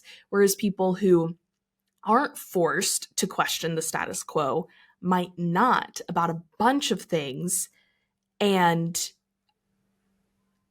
therefore like just kind of fall into the default. So all that to say, I wonder if with that self-exploration, there's going to be toxic masculinity in any group, the same way like there's bad people everywhere. But I would just be curious, as someone who is not a gay man or queer, what if like joking in this way is more normalized in queer communities, because people, I would assume, but like I guess I probably shouldn't, because you know what they say about assumptions makes an ass out of you and me. But I wonder if there's more strength in your masculinity because you're kind of forced to think more about your masculinity. Similarly with your femininity, right? Like if there's more strength in what being a woman means because you're really forced to think about it more, because you don't fall into the status quo default. And so and again, not that non-queer people can't think about things thoughtfully. They're just not pushed into it in terms of sexuality and gender the way queer people are, because of the way our society works. So it's like, if you are the norm, the default, you don't have to. But I wonder if that makes some of that in those communities healthier. I don't know. Thoughts? We measured, and fairly girthy, but it is really, really even comically small when it's flaccid, like 2 inches. In the privacy of our relationship, I playfully make fun of it all the time, and he doesn't mind because he knows that he pleases me in bed. However, he has complained in the past about how much he hates locker room moments, when other dudes see it and assume he is hung like a grape, even though he is not. So the other night, we were having dinner with friends and played a game where we pulled word cues out of a hat. One of the cues was something like, things that are short. And I wrote down my boyfriend's penis. They were, damn. They were all read aloud, and when it's revealed that I wrote that particular answer, the room explodes in laughter. My boyfriend tries to brush it off. Oh, you got me, haha, and laughs with everyone else. Then one of my boyfriend's male friends, who he goes to the gym with, Oh my God. slaps him on the back and tells him, "Oh, we've all seen it. We still love you, bro." More laughter. After we get back to his place, my boyfriend tells me that it bothers him that his friends think of him as the small guy because all they had seen is his flaccid penis in the locker room. He said that they've made fun of him in the past and he has to brush it off for years because he feels that denying it would make a bigger deal out of it than it is and has silently and has to silently take it. He said that by making that joke, all I have done was reinforce the perception that it will just fuel the teasing. He wasn't mad, just disappointed. He said that he would never make fun of me if I had something unappealing about my body because he would never want to give me a negative impression about myself, that he would tell me I was beautiful no matter what. I felt really, really bad when he said that. I have apologized and things are fine now, but I think that maybe he is blowing this out of proportion. Am I the asshole or should he maybe not take this so seriously? Oh, it's complicated. It's a pretty complicated one. I do remember this now. It's very complicated. Yeah. Is it? It is kind of complicated, yes, because there's trust in the relationship Yeah. and there's self-image. I think part of it is the like, if it wasn't like a known fact that all of his friends know his size or whatever, and so that there was like some truth to the girlfriend joking and it's just like a random joke, that almost would have been fine. And then also if it was like, oh, they like haven't actually talked about it in the relationship and it's something they just talk about in private and you don't bring it in public, like, I don't know. Just the fact that it's like there feels like there's some truth to it, even though, of course, like as they explained, it's not like it's he's a grower, not a shower. But it's like with it having some truth in his friends knowing that, and that he's had to take it for so long, and that it is such a personal thing. He also doesn't seem like he's being overly sensitive. It's just like, I get made fun of about this thing all the time. And that's a lot. And everyone bursting out laughing. Like, it would be one thing if it's like, oh, it's so funny that like a girlfriend would say that about her boyfriend, but like no one actually thinks this about you, whatever. But the fact that the friends are like, oh, we all know that it's true, that adds this layer here. And even if it's okay to joke about it in the relationship, to bring it outside is so risky. And I agree that there is sometimes this double standard where it's like women's bodies are hyper commodified and hyper objectified, that I think sometimes we can forget how that feels to men too, especially in this way. And it doesn't seem like he's being insecure in his masculinity. It just seems like it's a thing that's hard for him, and he wished that that hadn't happened and that he brought it up in a healthy way, and she apologized, you know, and it sounds like they're good.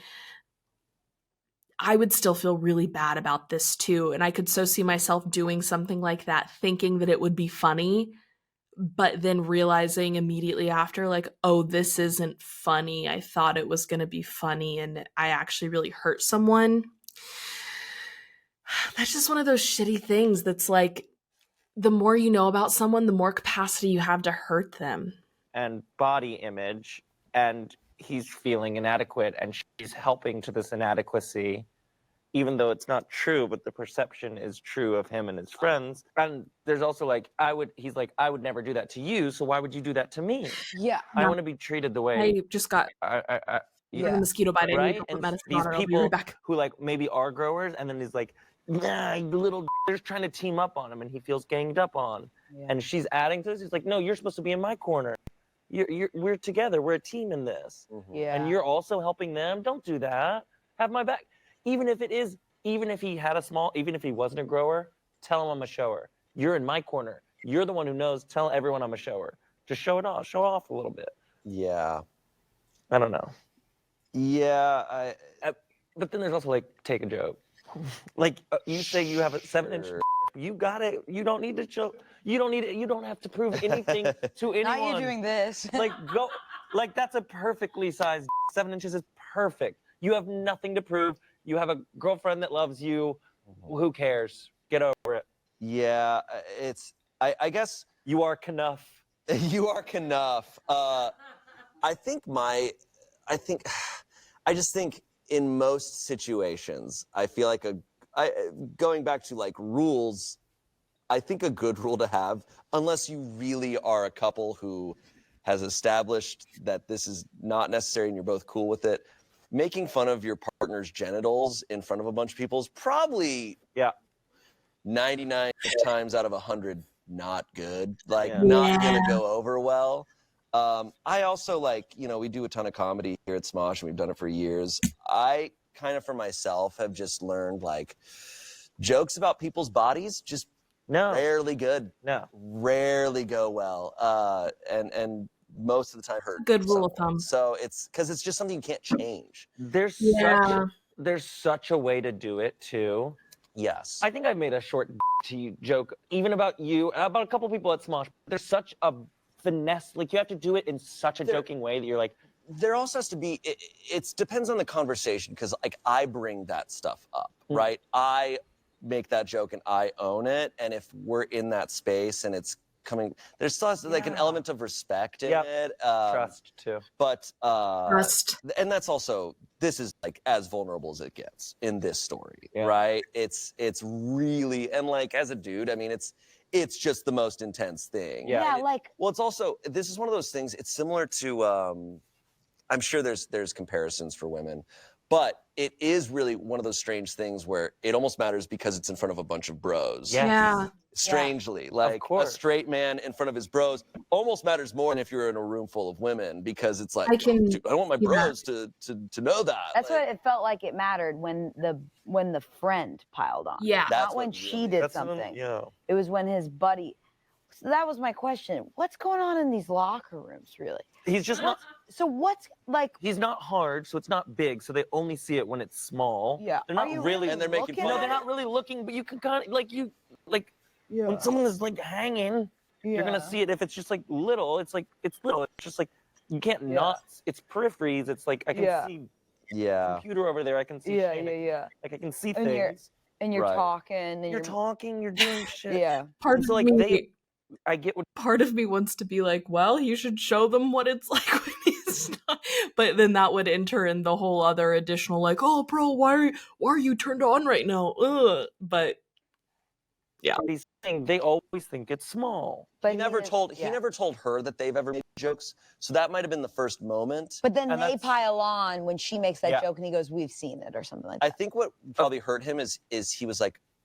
It's one of those things where you know what people might be thinking, but it gets solidified, and he goes, "Oh, all my friends probably think I have a small penis." Yeah. And then in that moment, they go, "We all think you have a small penis," and he's going, "Okay, now there's no doubt." That can't be good. It could have been before, like, "Oh, that's in my head. They're not like even looking at my dick." She had a moment there where she could have been like, "Well, his penis, we call it Bruce Banner because it turns into the whole." Boom! Like just something like that. Have that moment, like yes, make a joke, but then also. Recognize the situation and go, oh, but let me be clear. But to just leave it there sucks. Brutal. It's pretty brutal. Left him hanging. And it wasn't, it wasn't really a tee up that was her only option. It's like things that are short and she just threw that out there. It's like, you didn't have to. It's. I get it if he was making a joke. And she's like, whatever. But if he was saying jokes on that level, then then you've entered that arena. Yeah. I can't help but think if he made a joke about her body. That's what I was. That's what I mean. Just jokes about people's bodies is really. It's not okay. Really he did say he did it. He did say I would never say these things to her or treat her that way. That's what I'm saying. It's just not okay. We have established from this story that he did not say anything. Yeah. It's also just not clever to me anymore. No. It's just like, okay, cool. Every single dick joke was made 50 years ago. Yeah. So anyways, so comments here. Very much you're the asshole, and how dare you claim he's overreacting, considering he seemed to react very calmly and reasonably and was quick to forgive you, considering how incredibly out of line you were. Someone else said, you're the asshole. He wasn't blowing things out of proportion. Well, yeah, Never they had a insult your partner's looks, about it. jokingly or not, and definitely don't do it in front of all of his friends. I get playful banter at home, but doing it in front of his friends is just straight up mean. Someone else said, you're the asshole. Penis size is an incredibly sensitive topic for many guys for various reasons. Making fun of your SO publicly about something he has already admitted being insecure, upset about, lacks some tact and empathy on your part, but it's not at the end of it's not an end of the world situation. This is just a learning moment. Build up his confidence, boast about your man to others, and be openly proud of him. Or, just don't talk about his to other people. Yeah. Yeah. It's also I just think a I agree with that. personal. All right, next one. Am I the asshole for wanting to play COD on Christmas instead of spending time with my wife and kids? Oh, Yeah. interesting. Hell yeah, dude. My birthday is on Christmas Day. I've always spent my birthday celebrating Christmas and never do anything I want. My son is 3 and my daughter is 6 months old. I spend a lot of time with them and my wife and barely see my friends anymore. This Christmas, I just want to play COD with the boys. They're all going to be playing COD on Christmas / my birthday, and I don't want to miss out. They are never online at the same time. My wife is incredibly angry with me and wants to throw my new Xbox out the window. I'm angry because I just want to play COD with the boys on my birthday. Am I the asshole? This is kind of one of those legend. Many thoughts here. It's your birthday. I get it. Sucks that you have to split it with Christmas, with Jesus. If people, there is such a thing with like, well, and I'm always taking care of my kids and I'm always spending time with my kids. Why did you have kids? Like, I think people so often just have kids because it's what you do. You have kids. Like, you get married, you settle down, and you have kids. And I'm like, no. Only have kids if you actively want to have kids. Why is that a default thing that people do? That's insane to me. To just like, and now we're gonna have kids. It's like, have you actually thought about everything that entails, and if that's the kind of life that you want to have, if that's the life you want to lead? Because that's what this means. This is a consequence of that. You should be spending time with your kids, and I'm always spending time with my kids and my wife. It's like, then why'd you get married? Why'd you have kids, dude? What did you think being married with kids was going to be? Not spending time with your wife and your kids? Like, maybe consider the life choices you make before you make them. And if you don't want to make those choices, make different choices. It just makes me so mad when people like fall into the default because it's what everyone does and then get mad about the consequences of your own actions. Oh, look, it's the consequences of your own decisions. Flip side, if there's like 1 hour, right, in Christmas Day that he could go play online with the boys, is there really, like, I could see taking an hour to go do it and that being a fun birthday thing for him to do. I don't think there's anything wrong with that. If he approached it as like, hey, all of my friends who are not normally online together are doing this thing together. I would really love to join them. Is there like an hour within the time that they're going to be on that I could like dip from us spending time together just for a little bit and then I'll come back, you know? I don't think that's totally unreasonable, but you have to have that kind of conversation, not I'm going to be playing literal video games all day on Christmas. And follow up, why are all your friends playing video games on Christmas? That feels weird. Like, Christmas is one of those days where like I message all my friends and we all say happy birthday to we all say happy birthday Jesus to each other. We all wish each other Merry Christmas and like we'll text throughout the day and stuff, but it's like everyone knows that you're spending time with your family, you know? Because it's a family thing. But why do your friends not have families? Maybe they don't. Maybe he's the only one of his like guy friends that has a family, but even then, why are they not with their parents? Why are they not with like everyone has someone they should be spending time with, and if they don't, invite them over. Have them come spend time with your family. That's at least what my family always does, right? But it just seems odd that it's like, are you just jealous that all of your other friends can play COD on Christmas and you can't? But what did you think Christmas was going to look like now that you have a family with kids? But I do think there's a middle ground where it's like, it's an hour. Like if you do like an hour and set the timer, but not all day. Come now. Come now. It's a legend, but he's an asshole. I'm sorry. It's for me. This is so clear cut. I'm like, it's Christmas Day. You have a 3-year-old. I'm sorry, man. Like, you know, you can't. You gotta play COD or you gotta be with the family? You got it. I'm still not sure. Those are core memories for that 3-year-old potentially. Like, do not. What time is it? He's just doing it all day. Me trying to play COD with the boys. Maybe there's more context that we need. I don't know. More context. Because like, look, if it's like, hey, how often is he with them? To be honest, Christmas is all about that. For me, as a kid, if I put myself in the mind of a 3-year-old, I don't have many memories when I was 3. I was like 4 when I. So you're saying it doesn't matter? Yeah. You're saying but he could maybe if this kid's like me. Yeah. But after like noon on Christmas, everyone just kind of off. You do whatever in my Christmas you're playing with the experience. toys. You play with the toys. Yeah, you're done. You blow up the sock done. bumper. The 3-year-old should have a. So for me, funny still of chance. Like we would do Christmas morning. Christmas Eve was at my mom's family's house, so we would go over to my grandma's house on my mom's side. Christmas morning was my immediate family, the 4 of us, and we did Santa. And then Christmas evening, we went over to my dad's mom's house, dad's side of the family Christmas. But like for that time in between, like in between Christmas morning and like Christmas dinner, we would do Christmas breakfast with the 4 of us that like normally happened at like 11-ish. And then you go over for dinner at like 5. And so that time in between, it's like, yeah, you go play with your toys. And I'm like, that hour or 2 in between, he can go play video games for an hour. That doesn't seem crazy to me. So if he's playing COD at like 4 p.m. that day, dude, yeah, Absolutely. unless Right. Context. the wife has to take care of If everything. they're She's like hosting cleaning people up for wrappers. dinner, She's and like, yeah. Please making cinnamon rolls. He's crying. Like So his birthday making is cinnamon Christmas, rolls. right? Yes, it's his birthday, but it's also Jesus's birthday. Right. Okay. It's tough.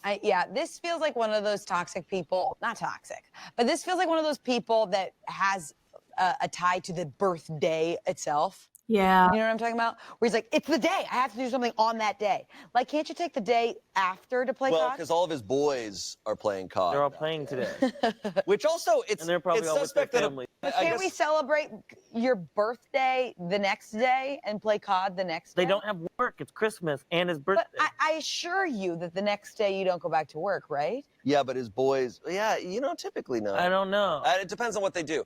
We don't know what his boys do. There's just so much downtime on Christmas. For me personally, I'm like, okay, what the hell am I gonna do now? Yeah. Like, what are we gonna do? Christmas Day, it's Christmas Eve that I think is like the magical one. Yeah. Christmas Day usually is just kind of like, By For me, it's by both, noon, but I'm like, you still have Surely time. the boys can fill out a doodle and find a 3-hour time. a doodle. We could all play COD. A That's not doodle. on A Christmas. doodle.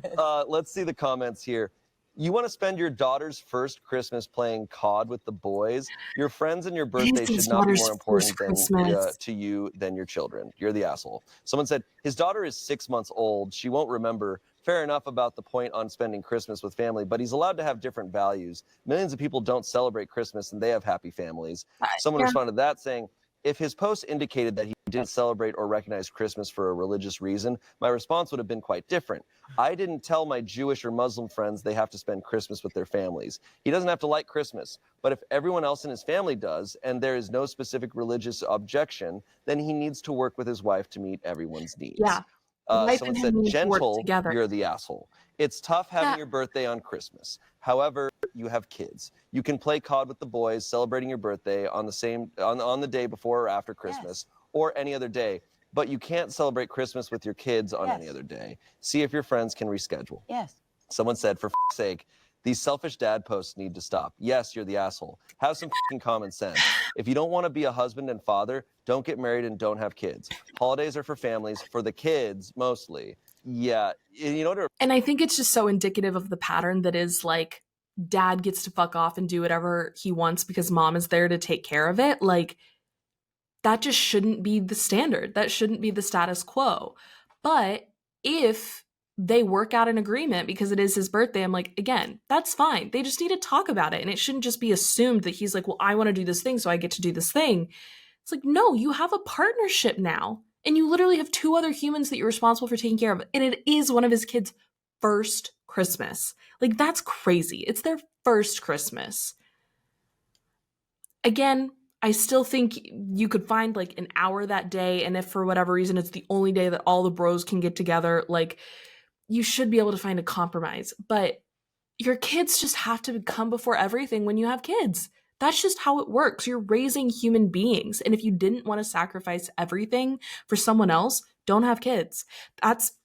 This is what Katya says, and it's the thing that convinced me I didn't want to have kids. She said, if you have a baby, you can't be the baby. And I'm sorry, I want to be a baby in my life. I want to be the baby. I've spent so much of my life not being the baby. I want to be the baby. And that means I don't want to have a baby. Maybe that will change one day when I'm done being the baby, but not right now. So don't have baby. I don't have baby. But right, it's like, then don't have kids. If you want to play COD on Christmas every Christmas, you probably shouldn't have a child. And I think the reason why it is so infuriating, even though like the logical solution is like, no, you can play for an hour, whatever, is just because of the pattern of this, like the comment that's like the selfish dad posts, right? That it's like, that means the mom is going to have to be doing all of this for an hour. Like if you go get to take an hour, then she should get an hour to like go take a nap or go take a bath or do something too, right? I guess it's his birthday, but still, like, I think Angela's right about celebrating birthday another day. Like maybe take birthday out of this and make Christmas whatever Christmas is going to be, and then celebrate birthday another day. It reminds me of my grandma had a birthday right in the week of Christmas, so she just She like shifted it. she just shifted her birthday to, I want to say it was February. She's just like, we're gonna celebrate it then, and That's just like legend. just moved it, and so my mom would still like call her on her Yeah. birthday near Christmas, But just move it. for everyone else, because she knew. Yeah. But My grandma's birthday's on Christmas, and we just always celebrated both at the same time. it works out once you're weird. like They all have older, to because Yeah, I then guess all your that's family true. will be around. But probably when my grandma was younger. Yeah. Yeah. So there's some updates. Oh my god. Oh my god, this is what we need. Love an Update. update. Okay. Okay, I'm getting flamed here, and I feel like the asshole, but I still don't think it's a crazy ask. I've never really celebrated my birthday. I was lucky if anyone other than my brother said the words happy birthday. Oh my God. My mom was super religious and made us spend every Christmas at church from 8 a.m. to 8 p.m. Really? Do people do that? Holy shit. Yeah. Is he The trying only to? acknowledgement I ever got from my family was a cake after dinner and a pack of socks once. I left home the day after my high school graduation, and that's when I met my boys that I mentioned in my post. Whoa. We've been everywhere together, have literally saved each other's lives, and they are my brothers. They've always made me feel like my birthday was actually my birthday and not just Christmas. My wife has done this too, but not to the extent that the boys have. Also, we haven't gotten together since before my son was born. We all live in different states and never see each other anymore. Edit number 2. Okay, I was not planning on playing all day. I planned on opening presents with the family, then hopping on with the boys around noon.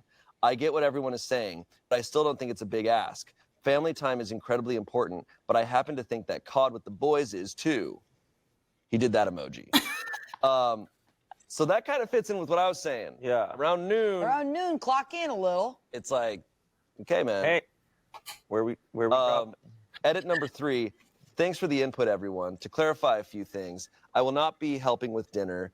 I never do, and it's for the best. My wife and I agree. I spend a lot of time with my family. I always wanted to give them the dad I never had. My dad is still around, but was a drunk and has a new family now. I'm very close with my son, and hopefully I'm just as close with my daughter once she's a little older. My wife is convinced that the boys don't like her. We've been together a total of 10.5 years, and she's always said that they feel like she stole me away from them. This is not true, and they have never indicated this. When I do get to play, I don't shirk my responsibilities. I always do what I have to, but mostly just play on the rare occasion that I get the house to myself. What I'm asking for is uninterrupted time with the boys. I haven't even thought of asking for this before. Doesn't seem to matter how long to my wife. She doesn't want me online at all. This is a bit of a untrustworthy narrator to me, because this is feeling very like to the 10th degree. Yeah. Like she doesn't want me online at all. She doesn't like my boys. She doesn't want me talking to the boys. I want uninterrupted time with the boys. I kind of want to hear her side. I want to hear. To really Let her. Because also, even if the boys haven't indicated that like she stole me away from, that they think that she stole him away from them, kind of sounds like he thinks that. Like, I never get to see them anymore. I haven't seen them since before I had my son. It's like, yeah, when you have kids, you don't see your friends as much. And like, because your kids come first. And if you all live in different states, like, did you all choose to live in different states? And what's more important to you? The person that you're choosing to build a life with because you got married to them? Or your friends? And you're allowed to build a life with a friend. You're allowed to build a life with your friend group. Like, that's something that's not typical. But kind of like I was talking about earlier, it's like, if you're not criticizing the status quo and just falling into it, you still have to deal with the consequences of those actions. But if you wanted to build a life where you were with your friends because they are the most important people to you, then you should live next to them. You should build a life with them. You should talk with them about that. Even like, you don't have to have a romantic relationship with them, but you should consider those things in the choices you make for your life. And I don't think that an hour or two around noon is the end of the world, but I don't know, the early childhood family thing too, that it's like, this is the only thing I want because I never got a good birthday. It's like, okay, still doesn't mean you can't celebrate your birthday on another day. I don't know.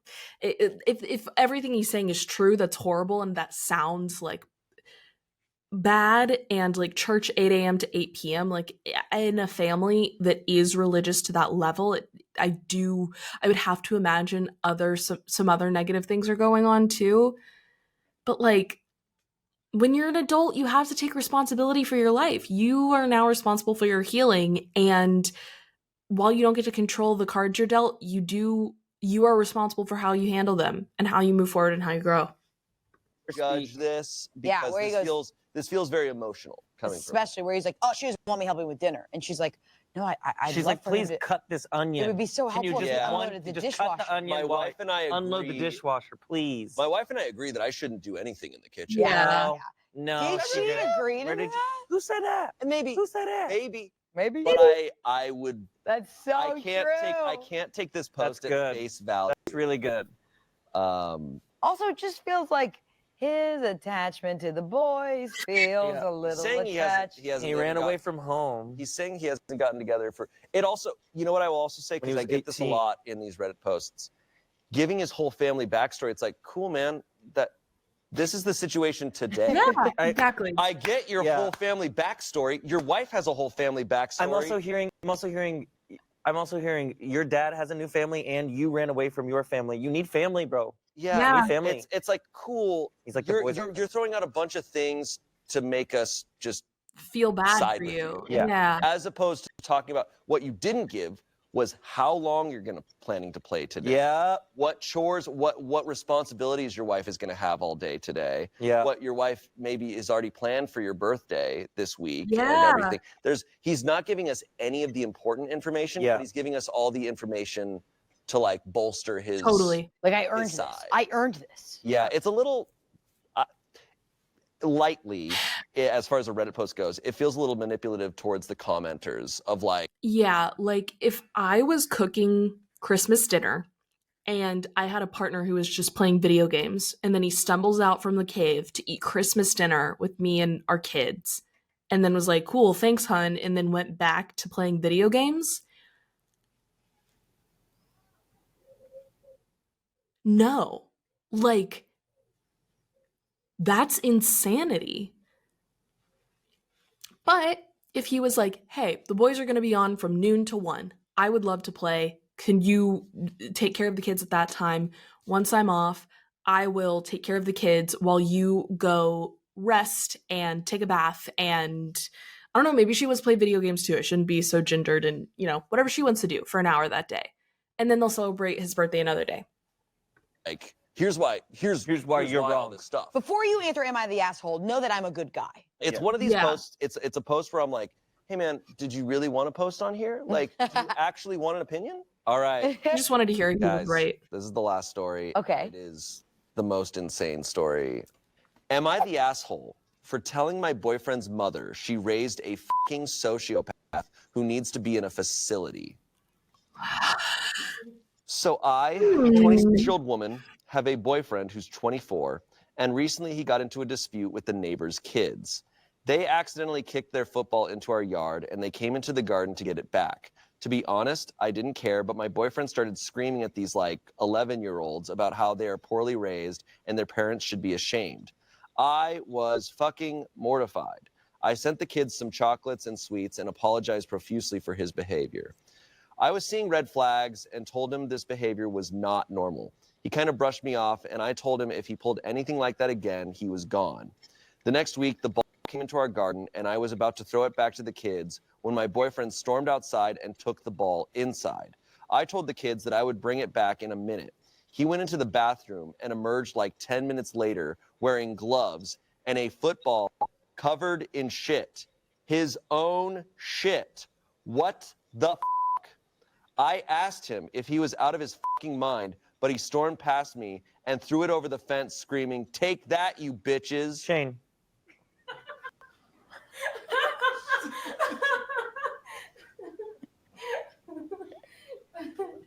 Okay, just give us a second. Now we're ready. Yeah. I screamed, and girl, I mean screamed at him about how he was a fucking douche, and I wanted him out of my house, and he is a disgusting fucking monster, that they were just kids. I screamed, and eventually he left.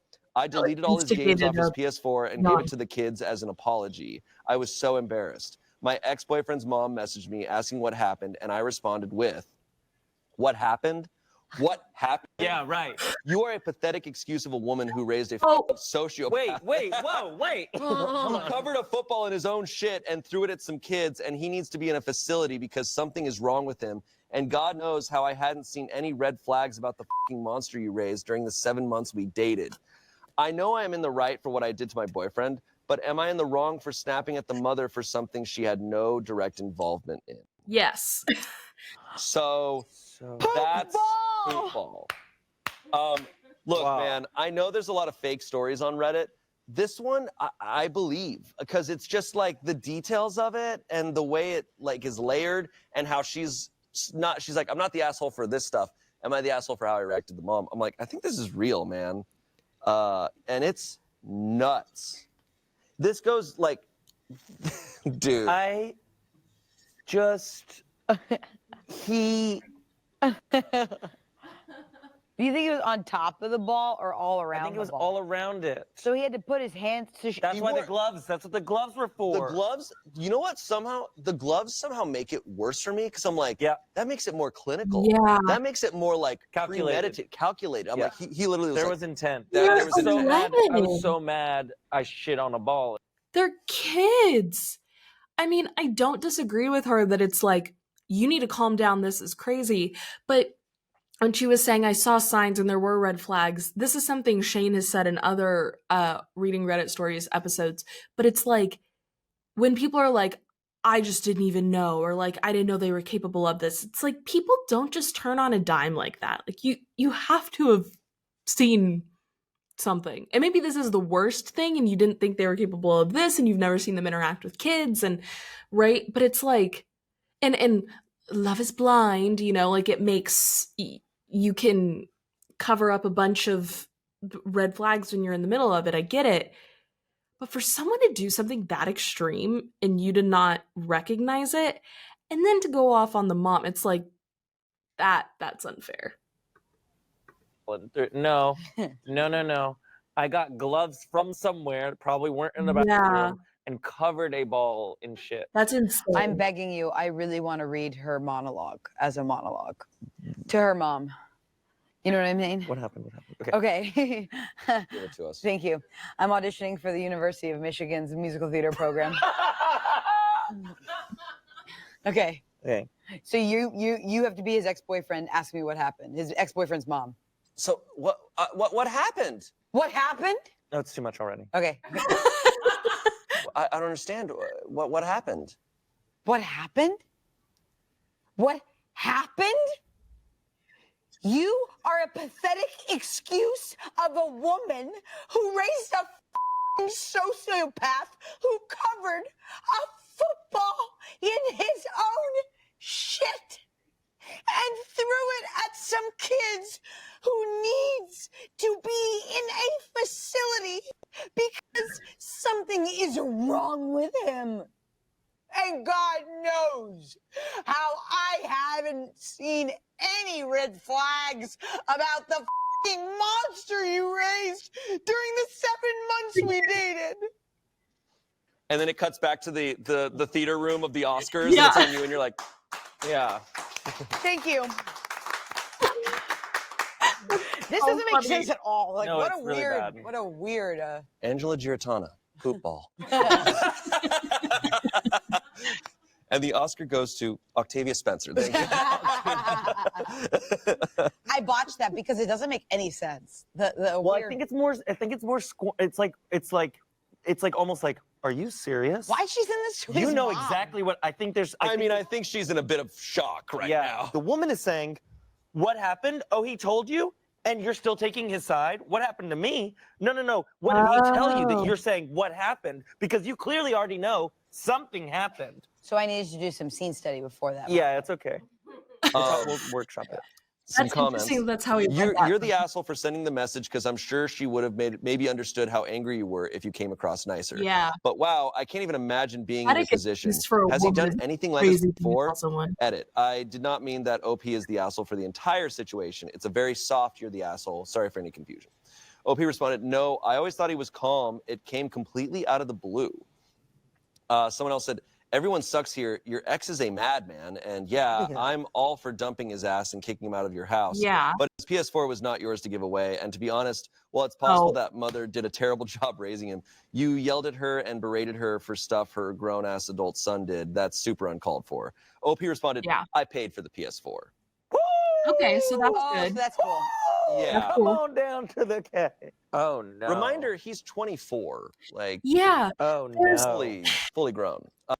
My parents are not responsible for what I do at this point. And like, even my brother has done some wild things that it's like, sure, people are a product of their environment, but by the time, like, at a certain age, you have to take responsibility for your own actions. There's so many times that people, like, being from Texas, I've had people be extremely racist or homophobic or sexist to me, or not just to me, but like say things like that to me, and I'm like, oh, that's bad, you're bad, goodbye. And then friends will be like, well, but remember the family they came from, and I'm like, that's a grown-ass adult now.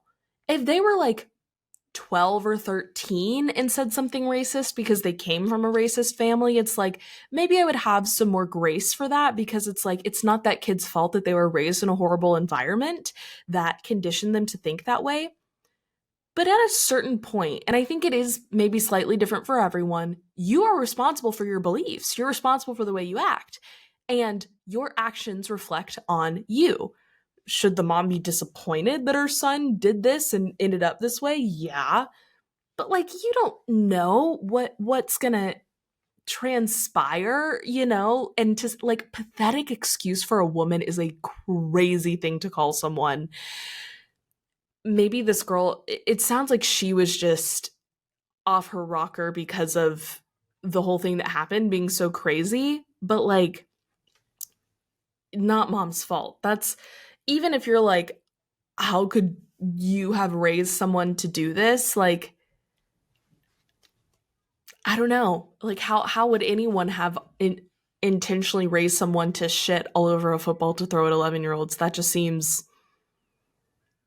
Why would anyone want to raise someone to do that? Even if they were a bad person intentionally raising someone to do bad things, why that? Like, what would have led to this anyways? What kind of parenting leads to this anyways? Someone said, you're the asshole. Sometimes kids grow up to be wonderful because of the parents who raised them, and sometimes they're serial killers. I wouldn't have assumed it was her fault, and now she has reason to say something similar to your mother. Yeah. She also, didn't the mom just ask what happened? Yeah, that's the only Yeah, you context don't we have know is what she's just mom like, is hey, what thinking. happened? That says he is not telling me everything that I need to know, and I'm coming to you. I'm like, I know he might be. I'd be curious what how the mom texted that or phrased that. Because if she just goes, hey, like, you guys broke up, what happened? Or, yes. Yeah, or like, you know, as opposed to, what did you do to my son? Is that what it says? No, it's just said, what happened? She messaged her saying what happened. Yeah. That's why I'm like, okay, yes. It should have been a phone call. But I think she had so much. Should have been a phone call. So much going on in her head. 100%. You just witnessed a traumatic thing. Yeah, you're right. That's insane. Yeah. It just needed a little more communication. Totally. Again. It's like, you know, like when you're fighting with your partner and then you have that one moment where you get to be like fucking crazy and irrational and you just like unleash.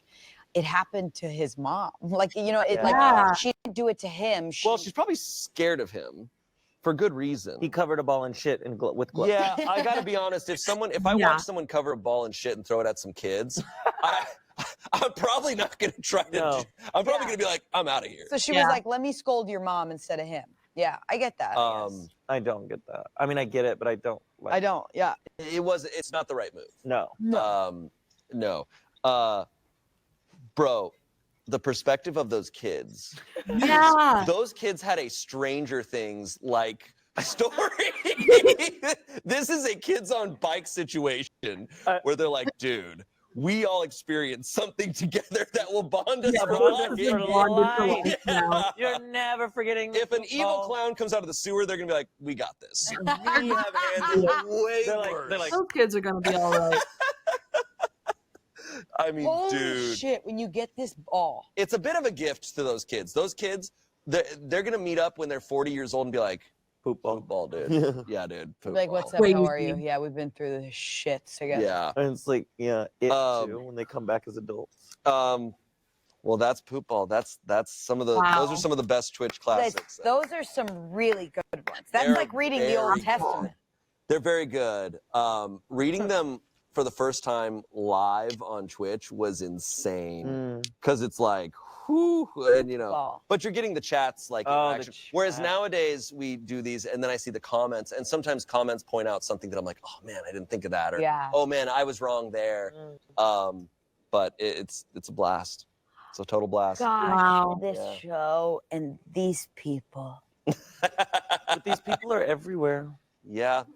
They're all over the place. I can't even. What do you even do with it? Do you just keep it in your yard? Yeah. What do they do with it? The parents have to come get it. Probably hose it off and throw it away, or just throw it away. I don't know. Burn it. No, not hose it off because then burn it. Anyways, thank you both for being here. Yeah, double bag it This has and been throw it great, away. and thank you guys for watching. You know, we have a lot of fun here, and we'll be here again next Saturday, so join us then. Next week, we will... Wow.